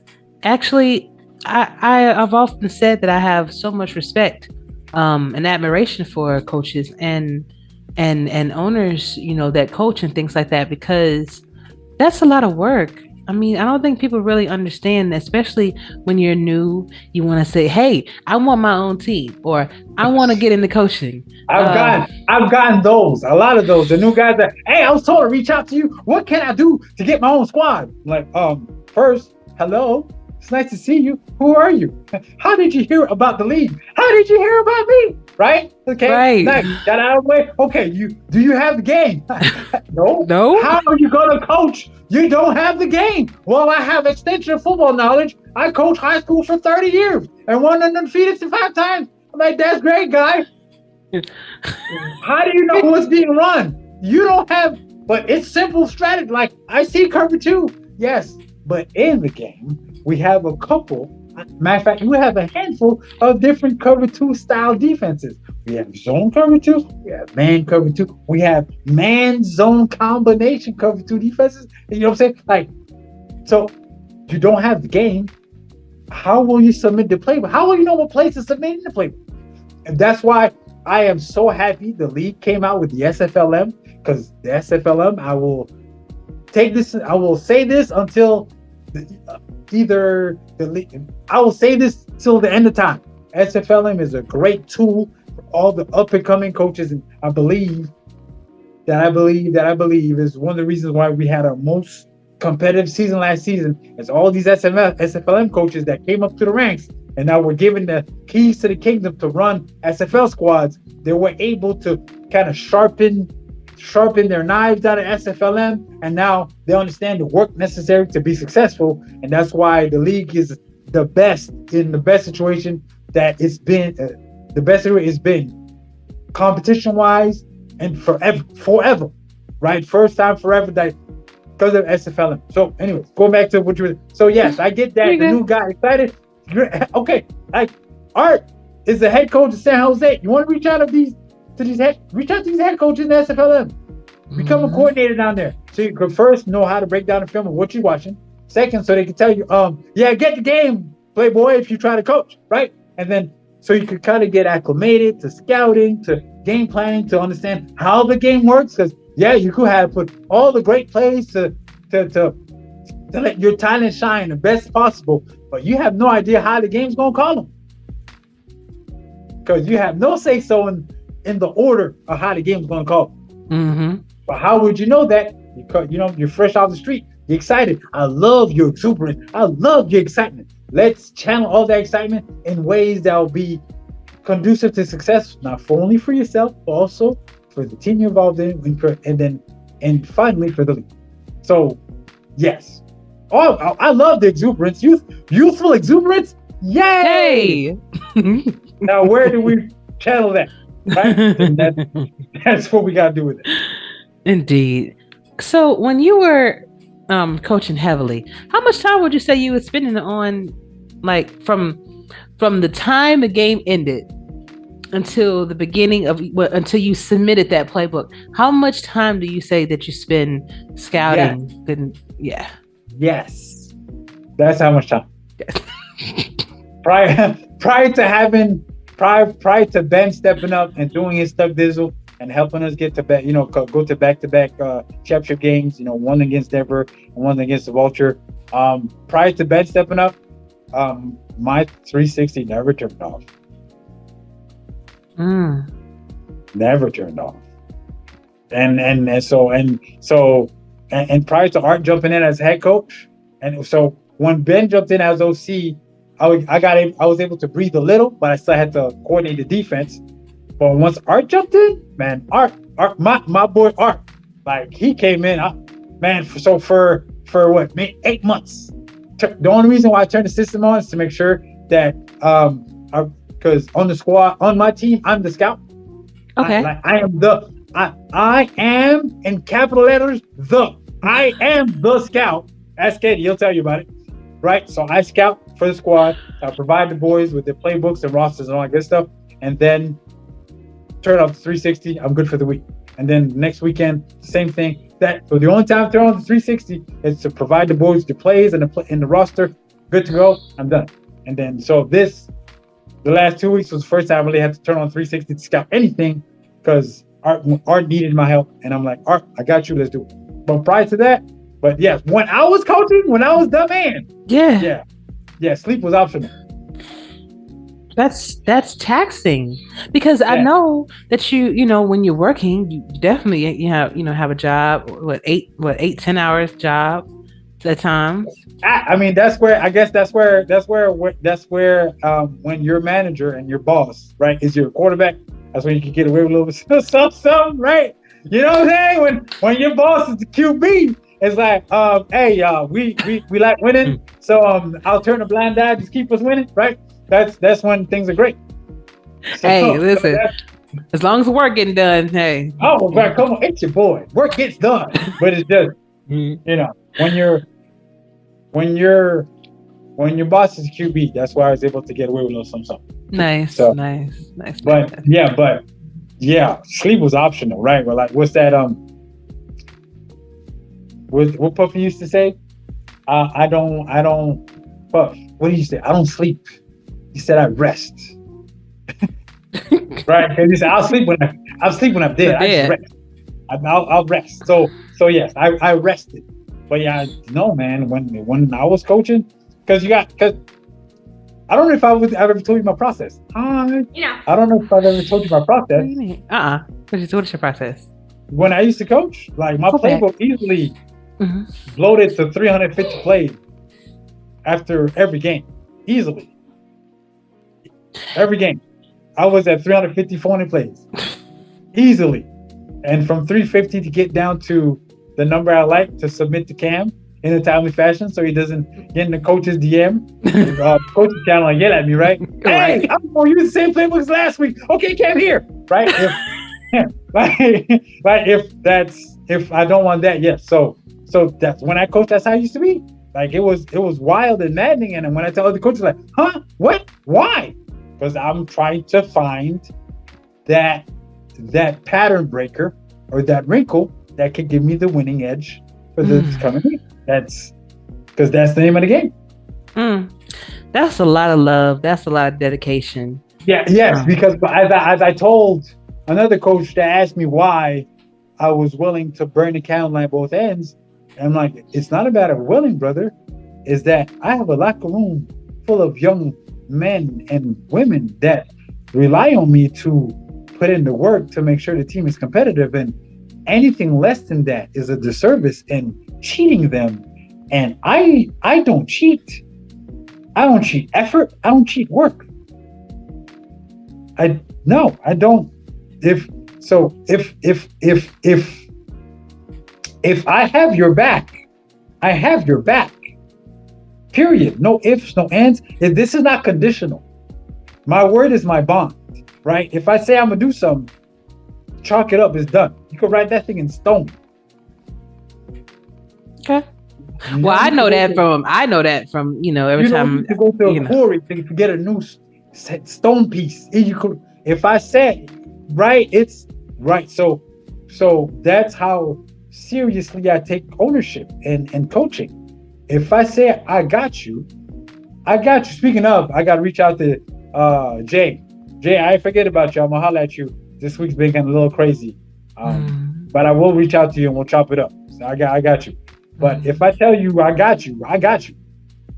Indeed. And if you didn't hear from me, it's probably because I'm still ruminating, right, or mulling over what you asked, and the best way I could approach or help you. So don't think I've forgotten about you. It's just I'm debating how to go about answering either the question or the question request that you have. Okay. So you're not forgotten. I have DMs. I'm gonna have a DM open for 2 months. Where someone asks a question and say I'll get back to you, and then it's still open, waiting for that response because I'm trying to think of how do I answer this properly so I could be a benefit. Because I don't want to answer a question to just answer a question. I want to answer the question so you could get the answer you deserve. Good stuff, man. Good stuff. With this rookie class coming up, can you give some advice on what should rookies concentrate on when they're building their player, when they are trying to figure out what attributes to work on, animations to add? What is your advice on that?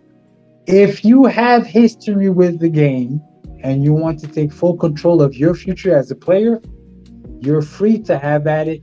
It is within your right. But I would definitely tell you to lean on coaches and veterans that have been in the SFL for a minute as to how to, one, build your player the best way possible to get to the results you're looking for. That's one. That's only on the field, right? Also, if you're trying to ingratiate yourself with teams so you can get picked up, because there have been instances where rookies are wondering, look at my production. I was the leading Pasati Parata in the SFLm. Why didn't he want me? Right? That Fresh Prince line. Why don't he want me? Right? You went back with that one. On the field matters, but only so much. If you look at the rookies we've selected, they weren't the most productive players on the field in SFLm. We acquired them because they have a skill set off the field that we felt was beneficial. Either they're great ambassadors of a brand, right? Like the Storm logo behind them. They are great ambassadors of the Storm. Even if they might come off a little sideways because they get a little exuberant or talk a little too much, right? But still, when you see them, you know it's the Storm, right? So they're great ambassadors of the brand. Yes. Or they have an off-the-field talent where they create logos as such. Or maybe they are great with social media or creating videos or helping with scouting, coaching, or filling in with stats on the website or during broadcast, or they're great broadcasters. You know what I'm saying? Like, there are many ways for you to be a benefit to not only the team that selects you, but to the league. No, it's great and fine and dandy if you either don't have the talent or the time to do so. And I'm sure there are teams that will gladly acquire your on-the-field talent. But there are teams that are looking for more than just pixels on the field. And that's how you ingratiate yourselves to those teams, is by being a benefit to either the team or the league. Indeed. I like that. Right? Or even, I'll do you one better. All right? I'm talking to the first lady of the league. Right? So you're how many episodes in the podcast right now? 232. There you go. 233. So not only were you a benefit to the team you're on, you're a benefit to the league. Look at that. You didn't even think of it that way, now did you? No. And now look at you. You're the co-boss. How do you see? Why? All because you decided to be a benefit to more than just yourself. Good point. Good. Listen. Like, it might sound like I'm preaching, but the proof is in the pudding. Don't ask me why I said why the proof is in the pudding. I just know that the proof is in the pudding. Good stuff, Mighty. Speaking of pudding, our last conversation, we had a conversation about food. Yes. And no. Can I get it out? Go ahead. What you got? I'm listening. I just wanted to know, have you tried anything exotic since our last? No.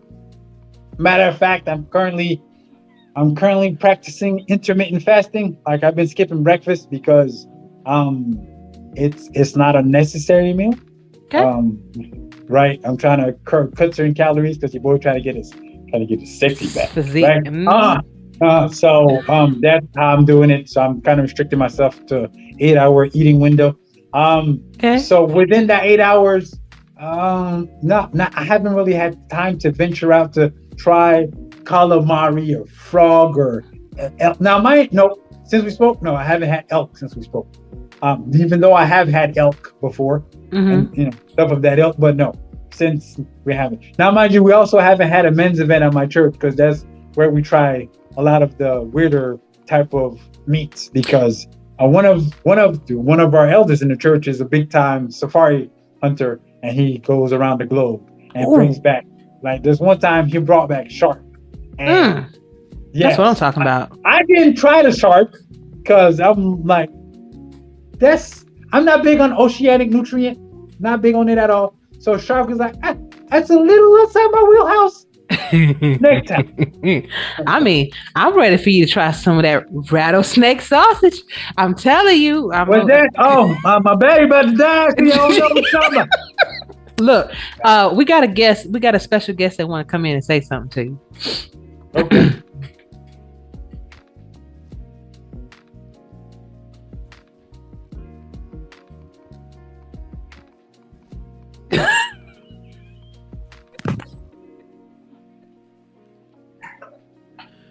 What did I just walk into? I have no idea. My boy, what's going on? Oh my goodness, bro.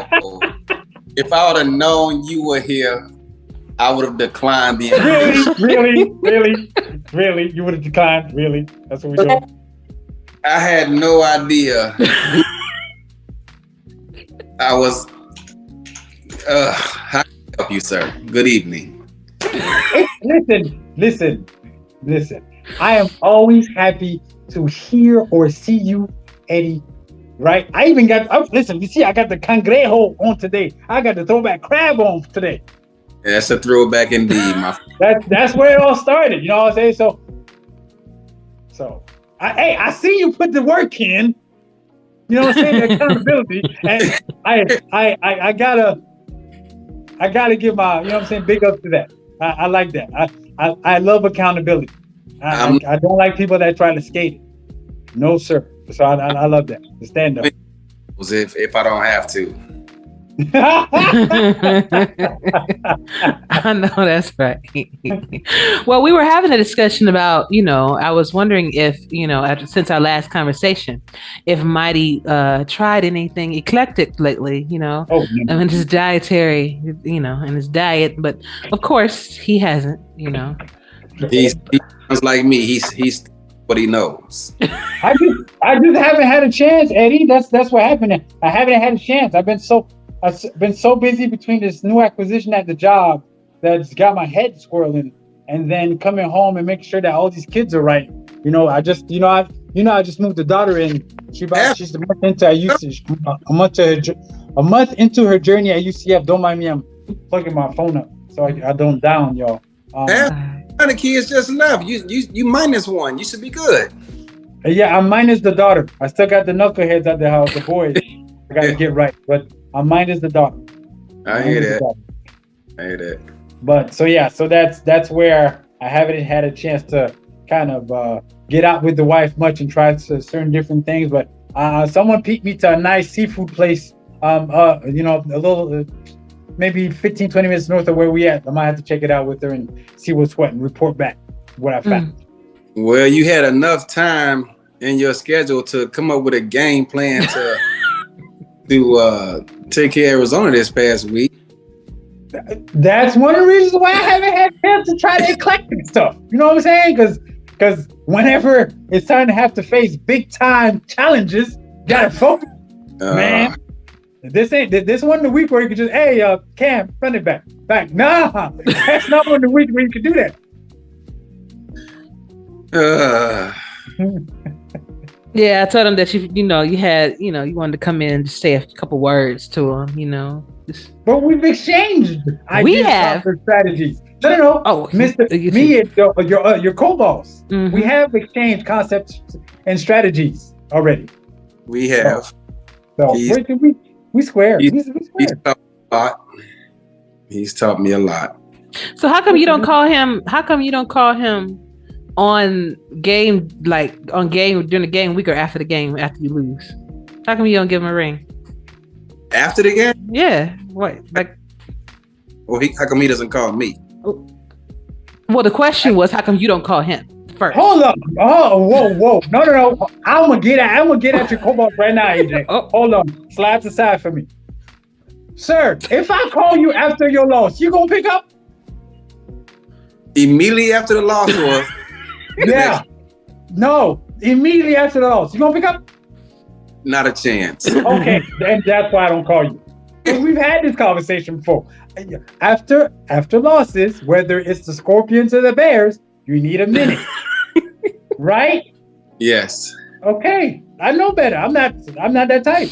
And there was a time that after Gator, Jaguars, Storm losses, that I was in a foul mood for the entire week, and the wife told me, "Listen here, Buster, we ain't gonna have none of that in this house.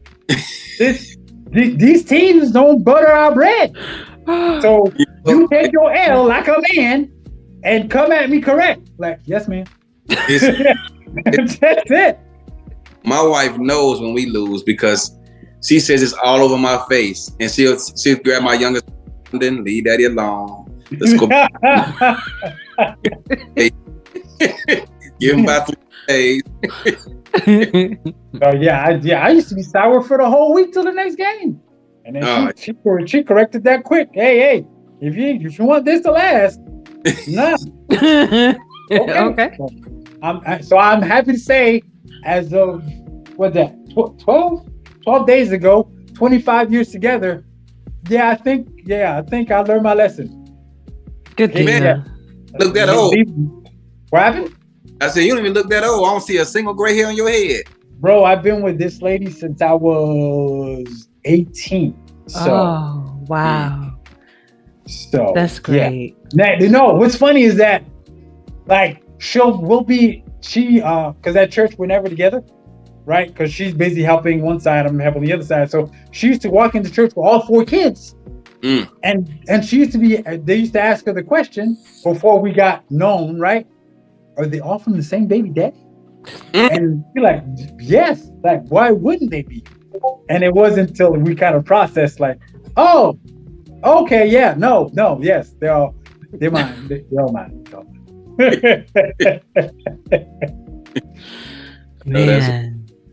Man. Well, it's good having both of y'all on at the same time, because I was just telling Mighty Eddie, when you have seasoned coaches, that know the game, that know what they're doing, I find it weird to why other people don't reach out to ask for advice, even just like how to maybe do something a little bit better. Maybe they're on the right track, but they're lacking something. But you have a fresh set of eyes right here that could definitely guide you. But I was thinking that maybe it's just a prideful thing. Maybe it's just like I'm on my high horse, or I feel like I don't need your help right now. But yes, you do. You need to just, kind of humble yourself and be like, yo, I need help. There's nothing wrong with it. That's how you grow. First of all, I consider myself a seasoned defensive coordinator. I don't consider myself to be a seasoned offensive coordinator yet. Mm-hmm. What? Your offense is hooping though. They are, but I every week I'm learning, and I learned a very valuable lesson this past weekend. And unfortunately, I learned, during a loss. I wouldn't have mind learning that lesson during a win, but I learned a very valuable lesson this past week. But that's a sore subject right now for me, Ashley, and you know why. So I'm kind of in my feelings a bit, but it is what it is. Yeah, it is. But like you said, communication is key. So, hopefully those parties will learn lessons. And it was cool. I'm looking at. No, I didn't mean to cut you off, AJ. I'm sorry. Go ahead. I'm looking at league rankings right now. Coming in at number 5, averaging 31.44 points per game. Your Arizona Scorpions. So again, Mr. Seasoned, right? Seasoned defensive coordinator. Your offense is kind of good. So I know you're still learning, but again, I like to give the flowers to the people while they're still around so they could smell them and enjoy them. My guy, you're not too bad on offense. I'm just saying. We getting there. I'm still learning. Dude, it's funny. There are things I'm learning all the time, and sometimes I learn them watching the game. Like, dang, why not I do this? Darn it, Or I'm scouting my next opponent after I finish scouting the previous opponent, and I'm seeing things in their playbook or how they do things. I'm like, why didn't I try to implement something like that, or maybe in a different wrinkle? And so I'm learning all the time, man. It's constantly evolving, and But even though I'm learning, guess what? The competition is getting better too. So. And that's to me, at least. That's the fun part, right? Because, this is gonna sound so sideways. I know what you're finna say. When we went on that run, right? When we went on that run, it forced every squad to step their game up. Oh yeah. Every squad had to. Whoa. Okay, this is that. Okay, past time. Okay, sure. Nah, if you're trying to win, you got to put in work. There's no more of that. Oh yeah, this looks like Yeah. Oh, these plays? Okay, this nice. Here, submit to camp. No. None of that. So we went through that, and then SFLm came up. And like, oh, these coaches coming from through the ranks. Well, these boys ain't no joke no more, right? So there's work to so there's no more not putting the work in and still getting results happening.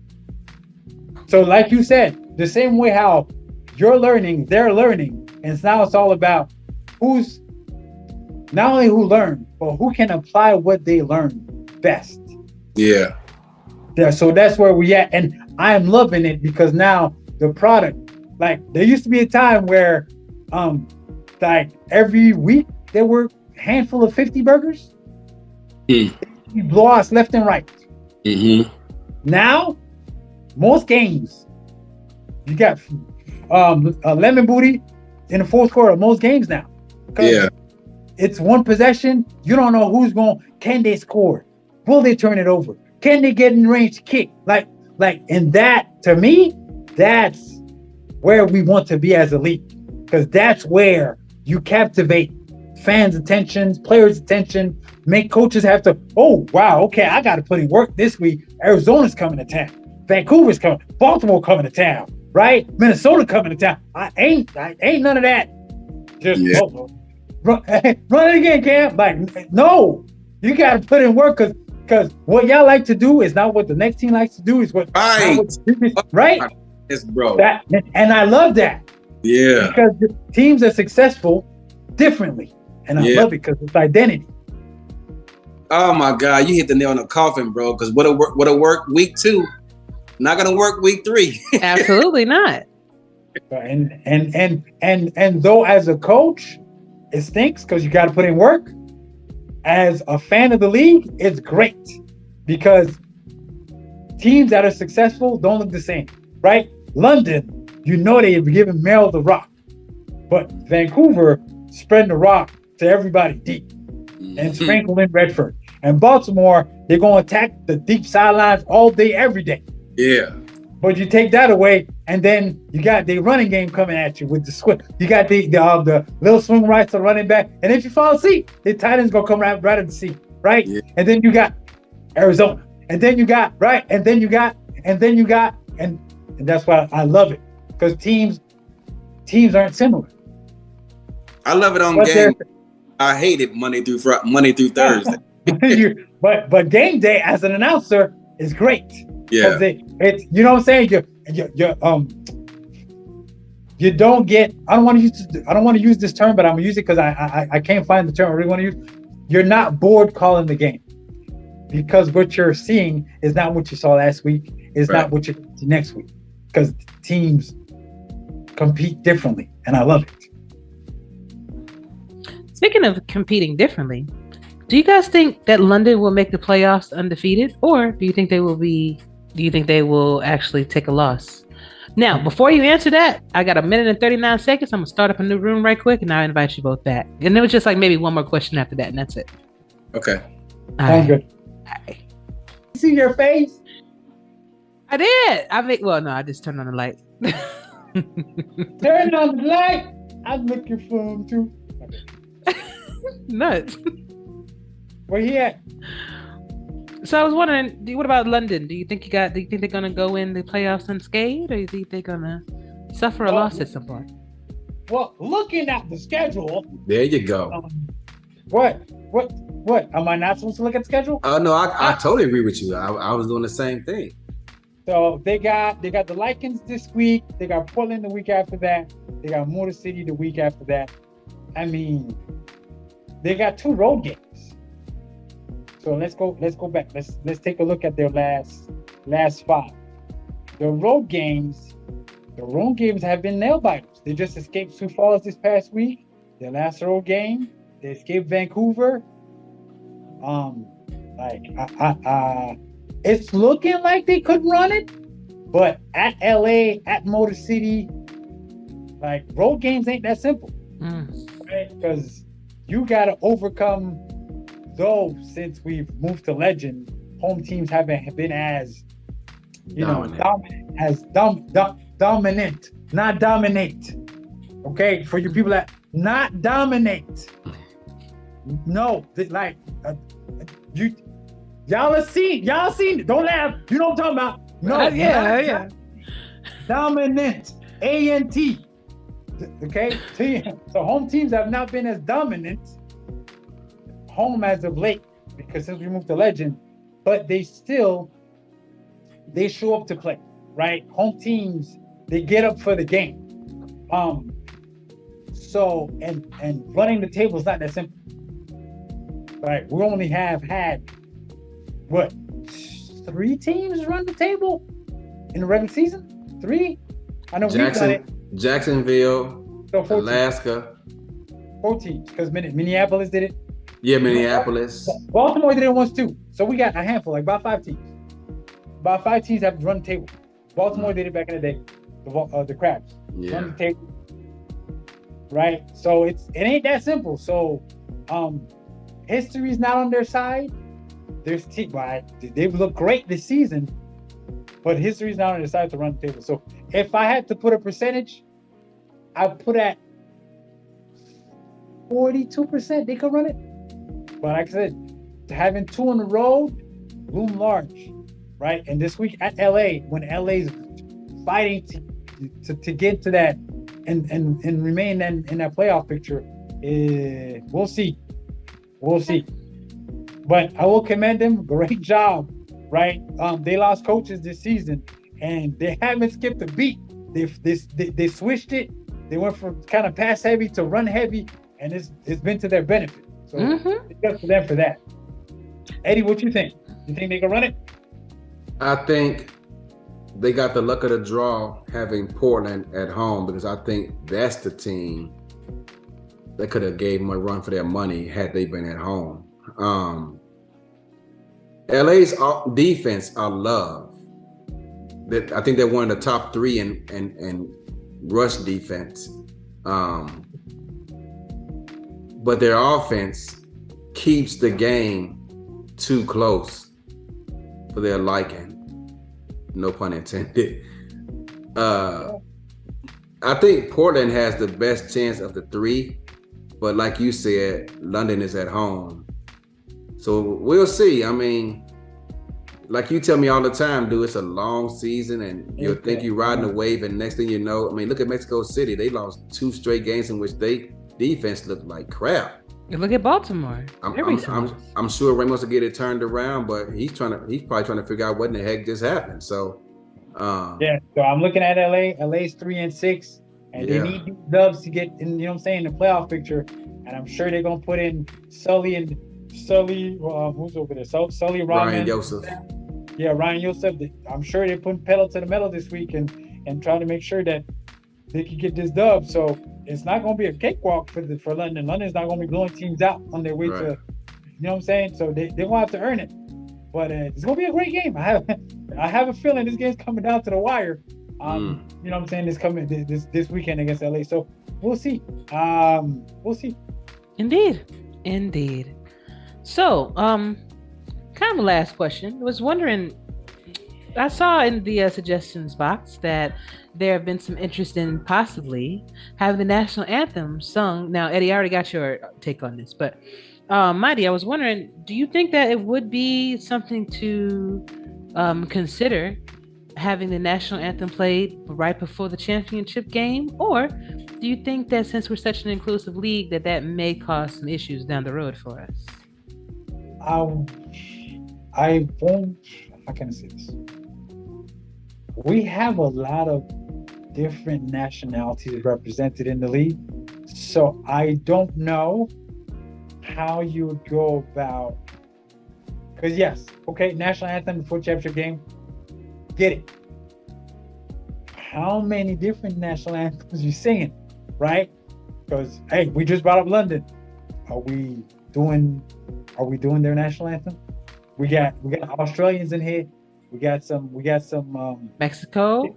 We got Canada. Mexico. We got some Kiwis in here too. We got some boys, some of them New Zealand boys in here. Yeah. Right. So how many boy, that's gonna be a half hour, you know what I'm saying, pregame to get all these national anthems in. Like I get it, but yeah, yeah, you got to factor all those. You know what I'm saying? Because you don't want anyone, as you said, you want to be all inclusive. So you don't want anyone in their feelings.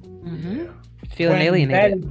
That is, yeah, feeling like, whoa, how come they care more about this than that or that than this? And it's like, okay, so I get it, but now it's all about how to execute this to the best of our and the league's ability, right? To make sure that it's done well, and it's done in a fashion where when it's done, everyone stands up to cheer, applaud, or whatever. And conversely, because you always got the devil's advocate. How many? Hopefully, we're not offending people, right? Like, you know what I'm saying? We do Canada's, and we got countries that were, negatively affected by Canada. Now I could do that. I'm a Canuck, so stand down, the rest of y'all Canadians, right? Who were negatively affected by Canada, but like, how dare you? Canada came and left us in shambles, right? So it's, yeah. So. Good deal. I was just wondering, the actual thoughts and opinions about things about, that particular topic. We'll see what happens with it. It's very interesting. Last question for both of you, actually. What do you think is the most important aspect of football? The offense or the defense? We're both defensive guys, so okay. that I hope that should answer the question, at least on my end. Eddie, the floor is yours. I echo his sentiments. However, I don't think there's it's a team effort, put it that way. Yeah, for your defense to ball out, for your D-line to peel their ears back in the fourth quarter, you need a 2-score lead so you can dictate to the offense what they need to do. And in order for your defense to be able to ball out and do all that, you need your offense to put up points, get a 2-score lead in the fourth so they can take over and, like he said, dominate and have that quarterback bouncing off his neck anytime y'all get a chance. So you need both. And it's hard. It's not really, it used to be hard for me to say that, but you need both. Yeah, but now that you're an offensive wizard, you're like, oh yeah, 30 nothing. I'm not an offensive wizard.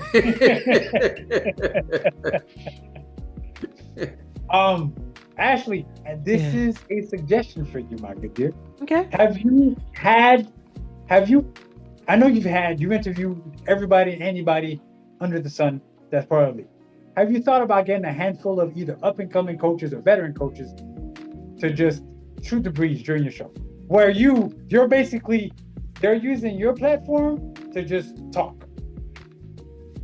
There are times I've done that, but I would love to be able to make that more of a thing. As a matter of fact, I think I'm going to kind of classify this particular part of the shows kind of like Coaches Talk, kind of like a Coaches Talk segment, because I think it is important, especially with the new and upcoming coaches, to be able to listen to what the seasoned coaches have to say. And then with the newer ones, they'd be able to kind of speak on what they're having issues understanding, and no one feels like, and then maybe during the course of your conversations, you'll be able to answer some questions that someone else is thinking about, or maybe they didn't even know to ask, Yeah, but I definitely would not recommend that in season. Because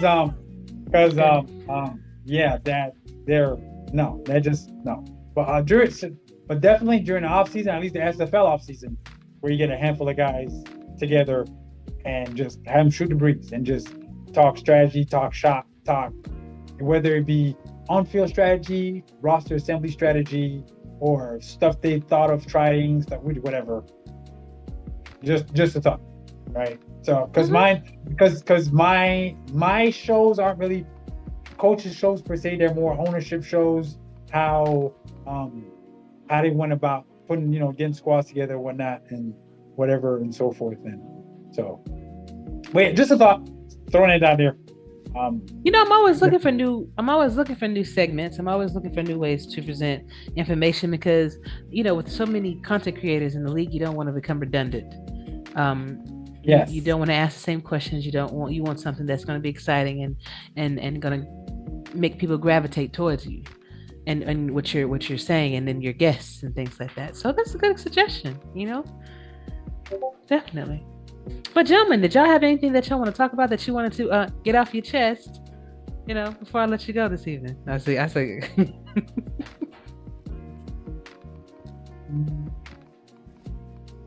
you got anything? I mean, I got mine off my chest yesterday in regards to communication, but other than that, had I won this past week, I'd have been in prime position, bro, for a first round bye, and I threw it all away. You still hold your future in your hands, my brother. Yes, I do. Yes, I do. And that's all you can ask for. What's that, coach? Just keep the game close and put the ball in my hands in the fourth quarter, and I got you. It's the fourth quarter, ball's in your hands. Turnovers, bro. Turnovers, man. Can't do that, Eddie. That's gonna lose the game. I know. That pick six was killer, bro. God. We've gotten a couple of those this season. Yeah, y'all did. Y'all got one against Jacksonville late in the fourth. Hopefully, we could get a couple more. That'd be nice. Hope I can get one before I retire. Now that price is going up, I might have to retire my player. So maybe I can get one. Hope I can get one for the end of this season. Now, okay, we'll talk. We'll talk away from the camera. We'll talk away. Gentlemen, it has been a pleasure having a conversation with both of you. Mighty, of course, it's always good having you on a show, man. Please come back whenever you want to, whenever you have the time to. I'd love to have you. Just holler at me. I got you. Just holler at me. I'm there. Same with you, Eddie. I have yet to be on Say It With Your Chest. Just saying. You've been on there once. I don't recall. What don't you talk about? I think the next time we're gonna have some rattlesnake sausages in front of us, and then we're gonna eat while we talk. That's why it's gonna be on video, and that's perfectly fine. I'll watch you guys eat it because I'm not eating it. Ain't no you guys. We're all in this. We're all on this together. We all should be able to. You in that boat by yourself. Oh man. Listen, thank you both so much for being on. Really appreciate it. I'm looking forward to seeing y'all soon, and good luck the rest of the season, Mighty. No problem. Cangrejos unite! No? Sorry. Bye, y'all. Bye.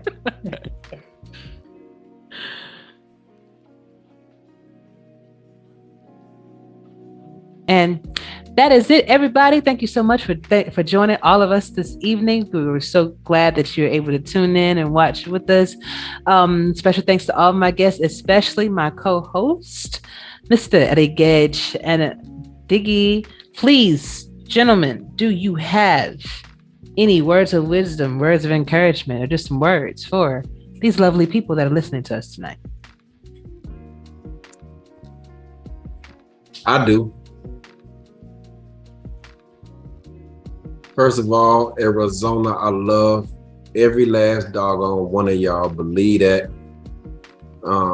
Second, I said this before, and now that it affects me directly, I'm gonna say it again. Communication in all aspects of life is key, including right here in this league that I love.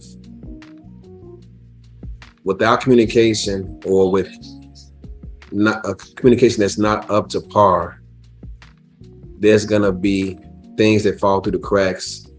There's gonna be things that may not live up to your expectations. And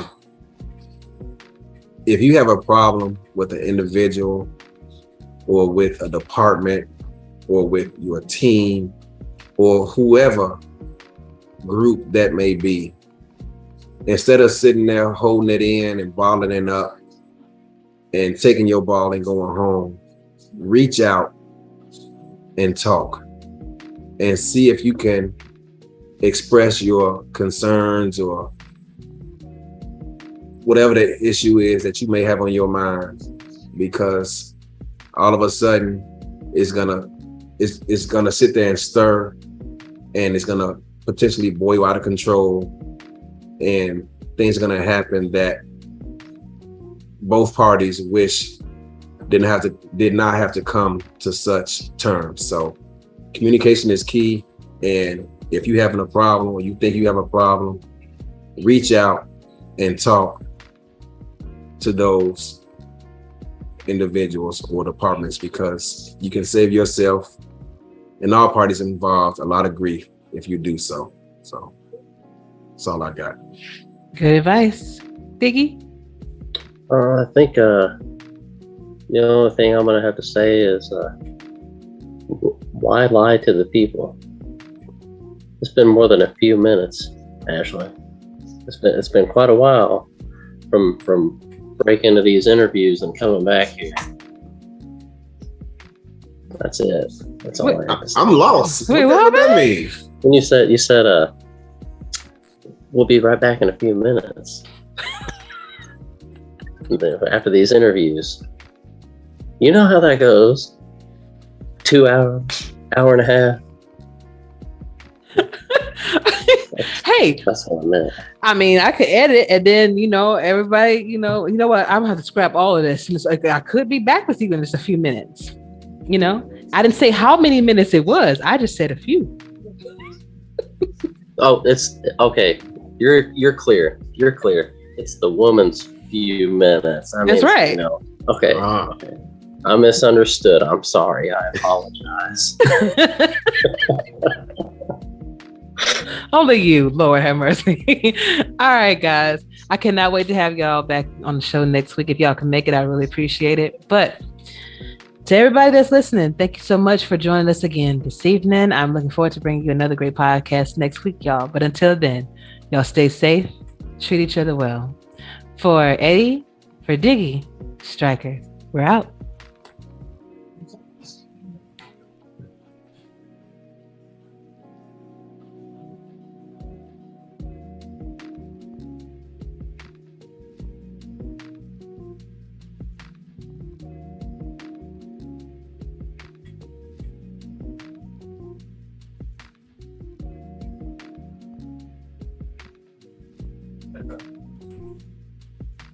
Like I said,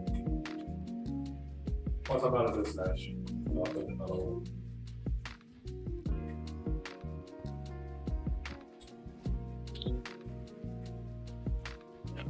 Hey, Mickey.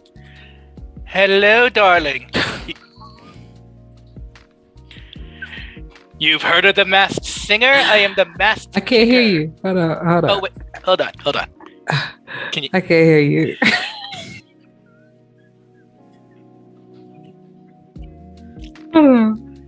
Oh my God. Can you hear me now? Say something else? Can you hear me now?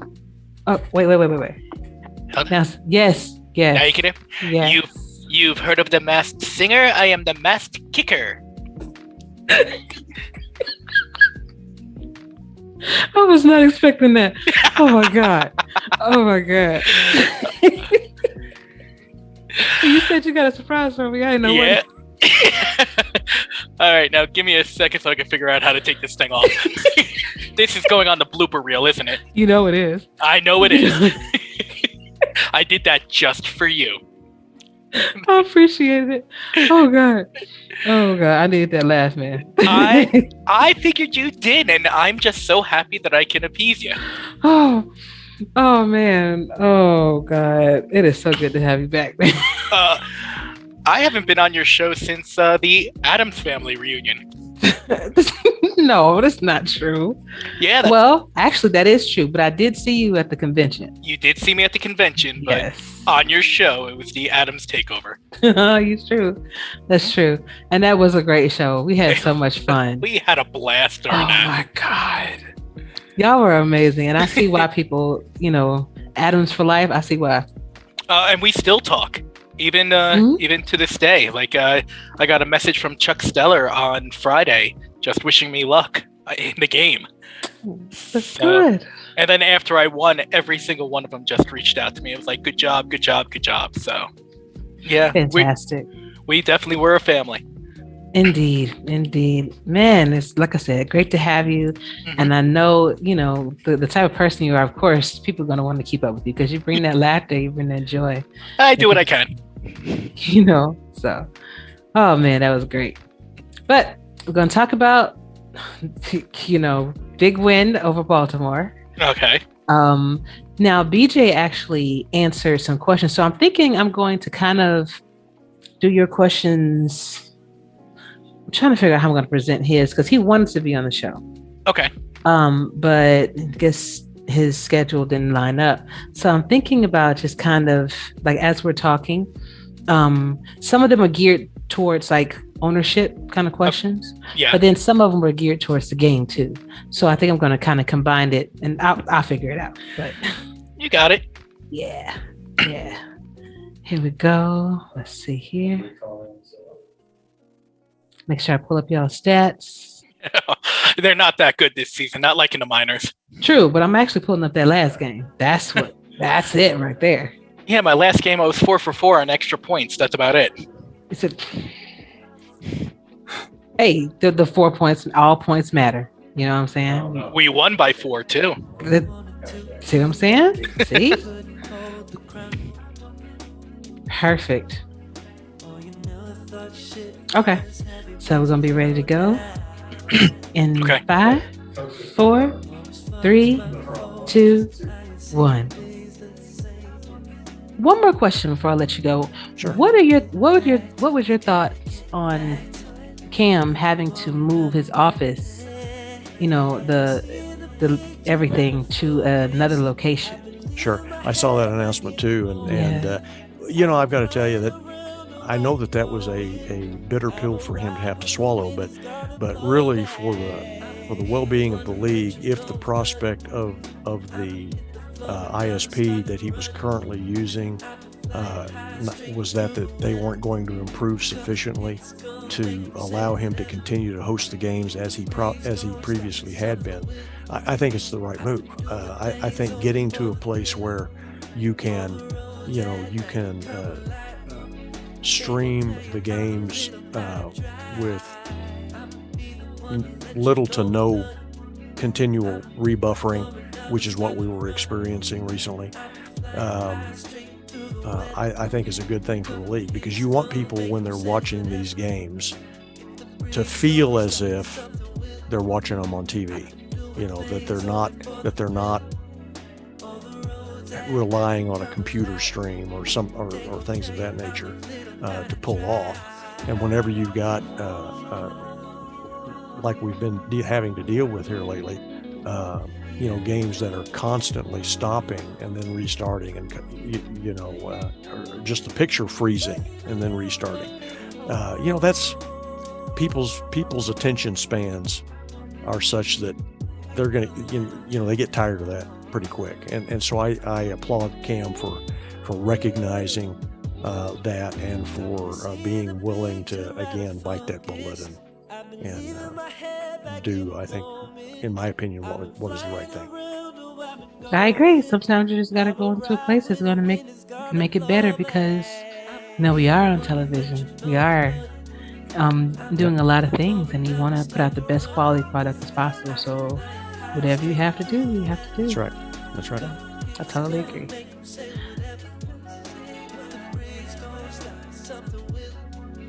I couldn't understand what happened there, to be honest with you, Diggy. All right, yeah. So the question was, what happened to you all right there at the end zone there to win the game? And it was rolling like y'all were going to get it, and then the AI picks some kind of deep ball pass play or something crazy. I mean, I've experienced it before. Even when I played at QCC, I'm sure every team's experienced that. What kind of? Bro, what is that? I don't know. Even that onside kick. It's a random onside kick. And I'm like, bro, we didn't go. When I need to do an onside kick, you ain't going to call it. But now You know, Eddie, do you know what happened right then, or is it just the way the cookie crumbles or something? There were a few keys in that game. One, the pick six made it. It made it difficult to come back from. Yeah. Because now all of a sudden we're in a deficit, a 2-score deficit. So kudos to them for calling up the play call, something in the playbook that wasn't shown before. And sure enough, they called it at that moment. All the scouting I didn't see it. They come out, put pressure on you, threw the ball before the play really developed and took it to the house. Another one that was a key play to the game was that third down play in which we were deep. Ooh, good deep. In which we were deep in our own end. And I think it was 3rd and 4. And Todd. TJ Punk was wide open for a first down. And one of the defensive linemen tipped the ball in the air and fell incomplete. And we had to kick the ball back to them. And it was late in the second quarter, and they had just enough time to kick a field goal. So that was big. I mean, if we convert that third down, we keep the ball and no one scores. So that was big. And but as far as that last drive is concerned, I like when we were in shotgun because I had plays in there versus defense that I knew they were going to call. And sure enough, they did. And I think we called like 4 straight plays and every one of them was clicking. I'm like, okay, if we just stay in this formation right here, I feel pretty confident because we was going to hurry up. But then one of the receivers caught the pass. I think it was Ryan Owens, I think. And his momentum took him out of bounds. I said, darn it. Now we're finna huddle up and call up a new play. And I said, but okay, y'all gonna dial up something good and we gonna be good. And sure enough, they dialed up, I think it was strong jokers. And we kept running the screen at DJ. And it was obvious looking at him.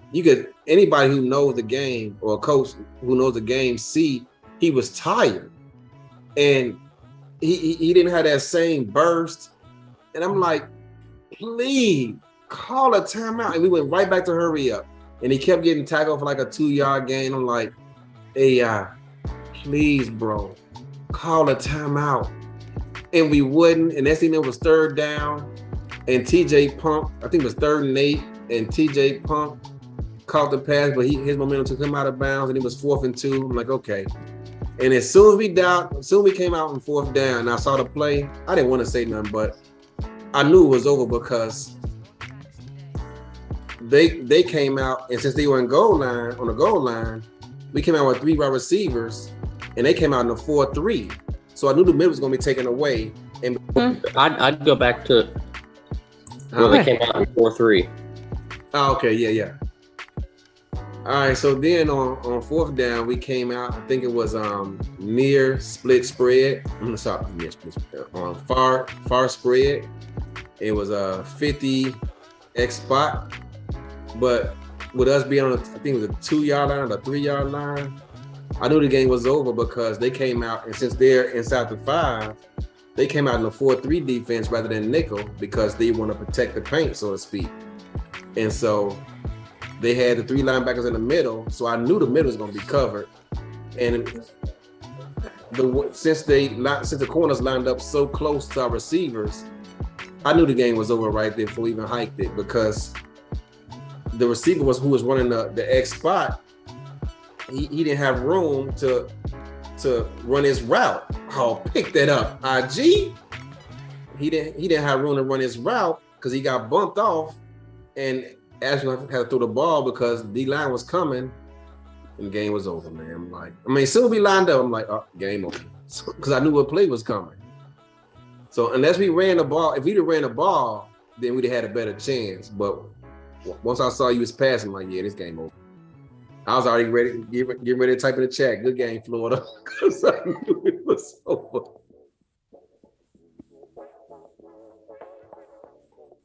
So there you have it. Did you want to add anything to that? That was pretty much it. No, I was just, sometimes these teams caught in that hurry up, and it kind of hurts them sometimes, or the game doesn't give them enough time to snap the ball off after the play, or they don't call timeout. And I just kind of, for how great this game is and in other aspects, some of the decision making, it just leaves you questioning, like, what was that? Yeah, you're right. You're very right. So get a one time. So get a one time. Tell me. Said I don't need much, trying to get this started for you. For you. I just can't know you better. I just can't know you better. Baby, I just can't know you better. I just can't know you better. Tell you no more sneaking right out the back. I got a face with the deck will stack. But can I live, baby?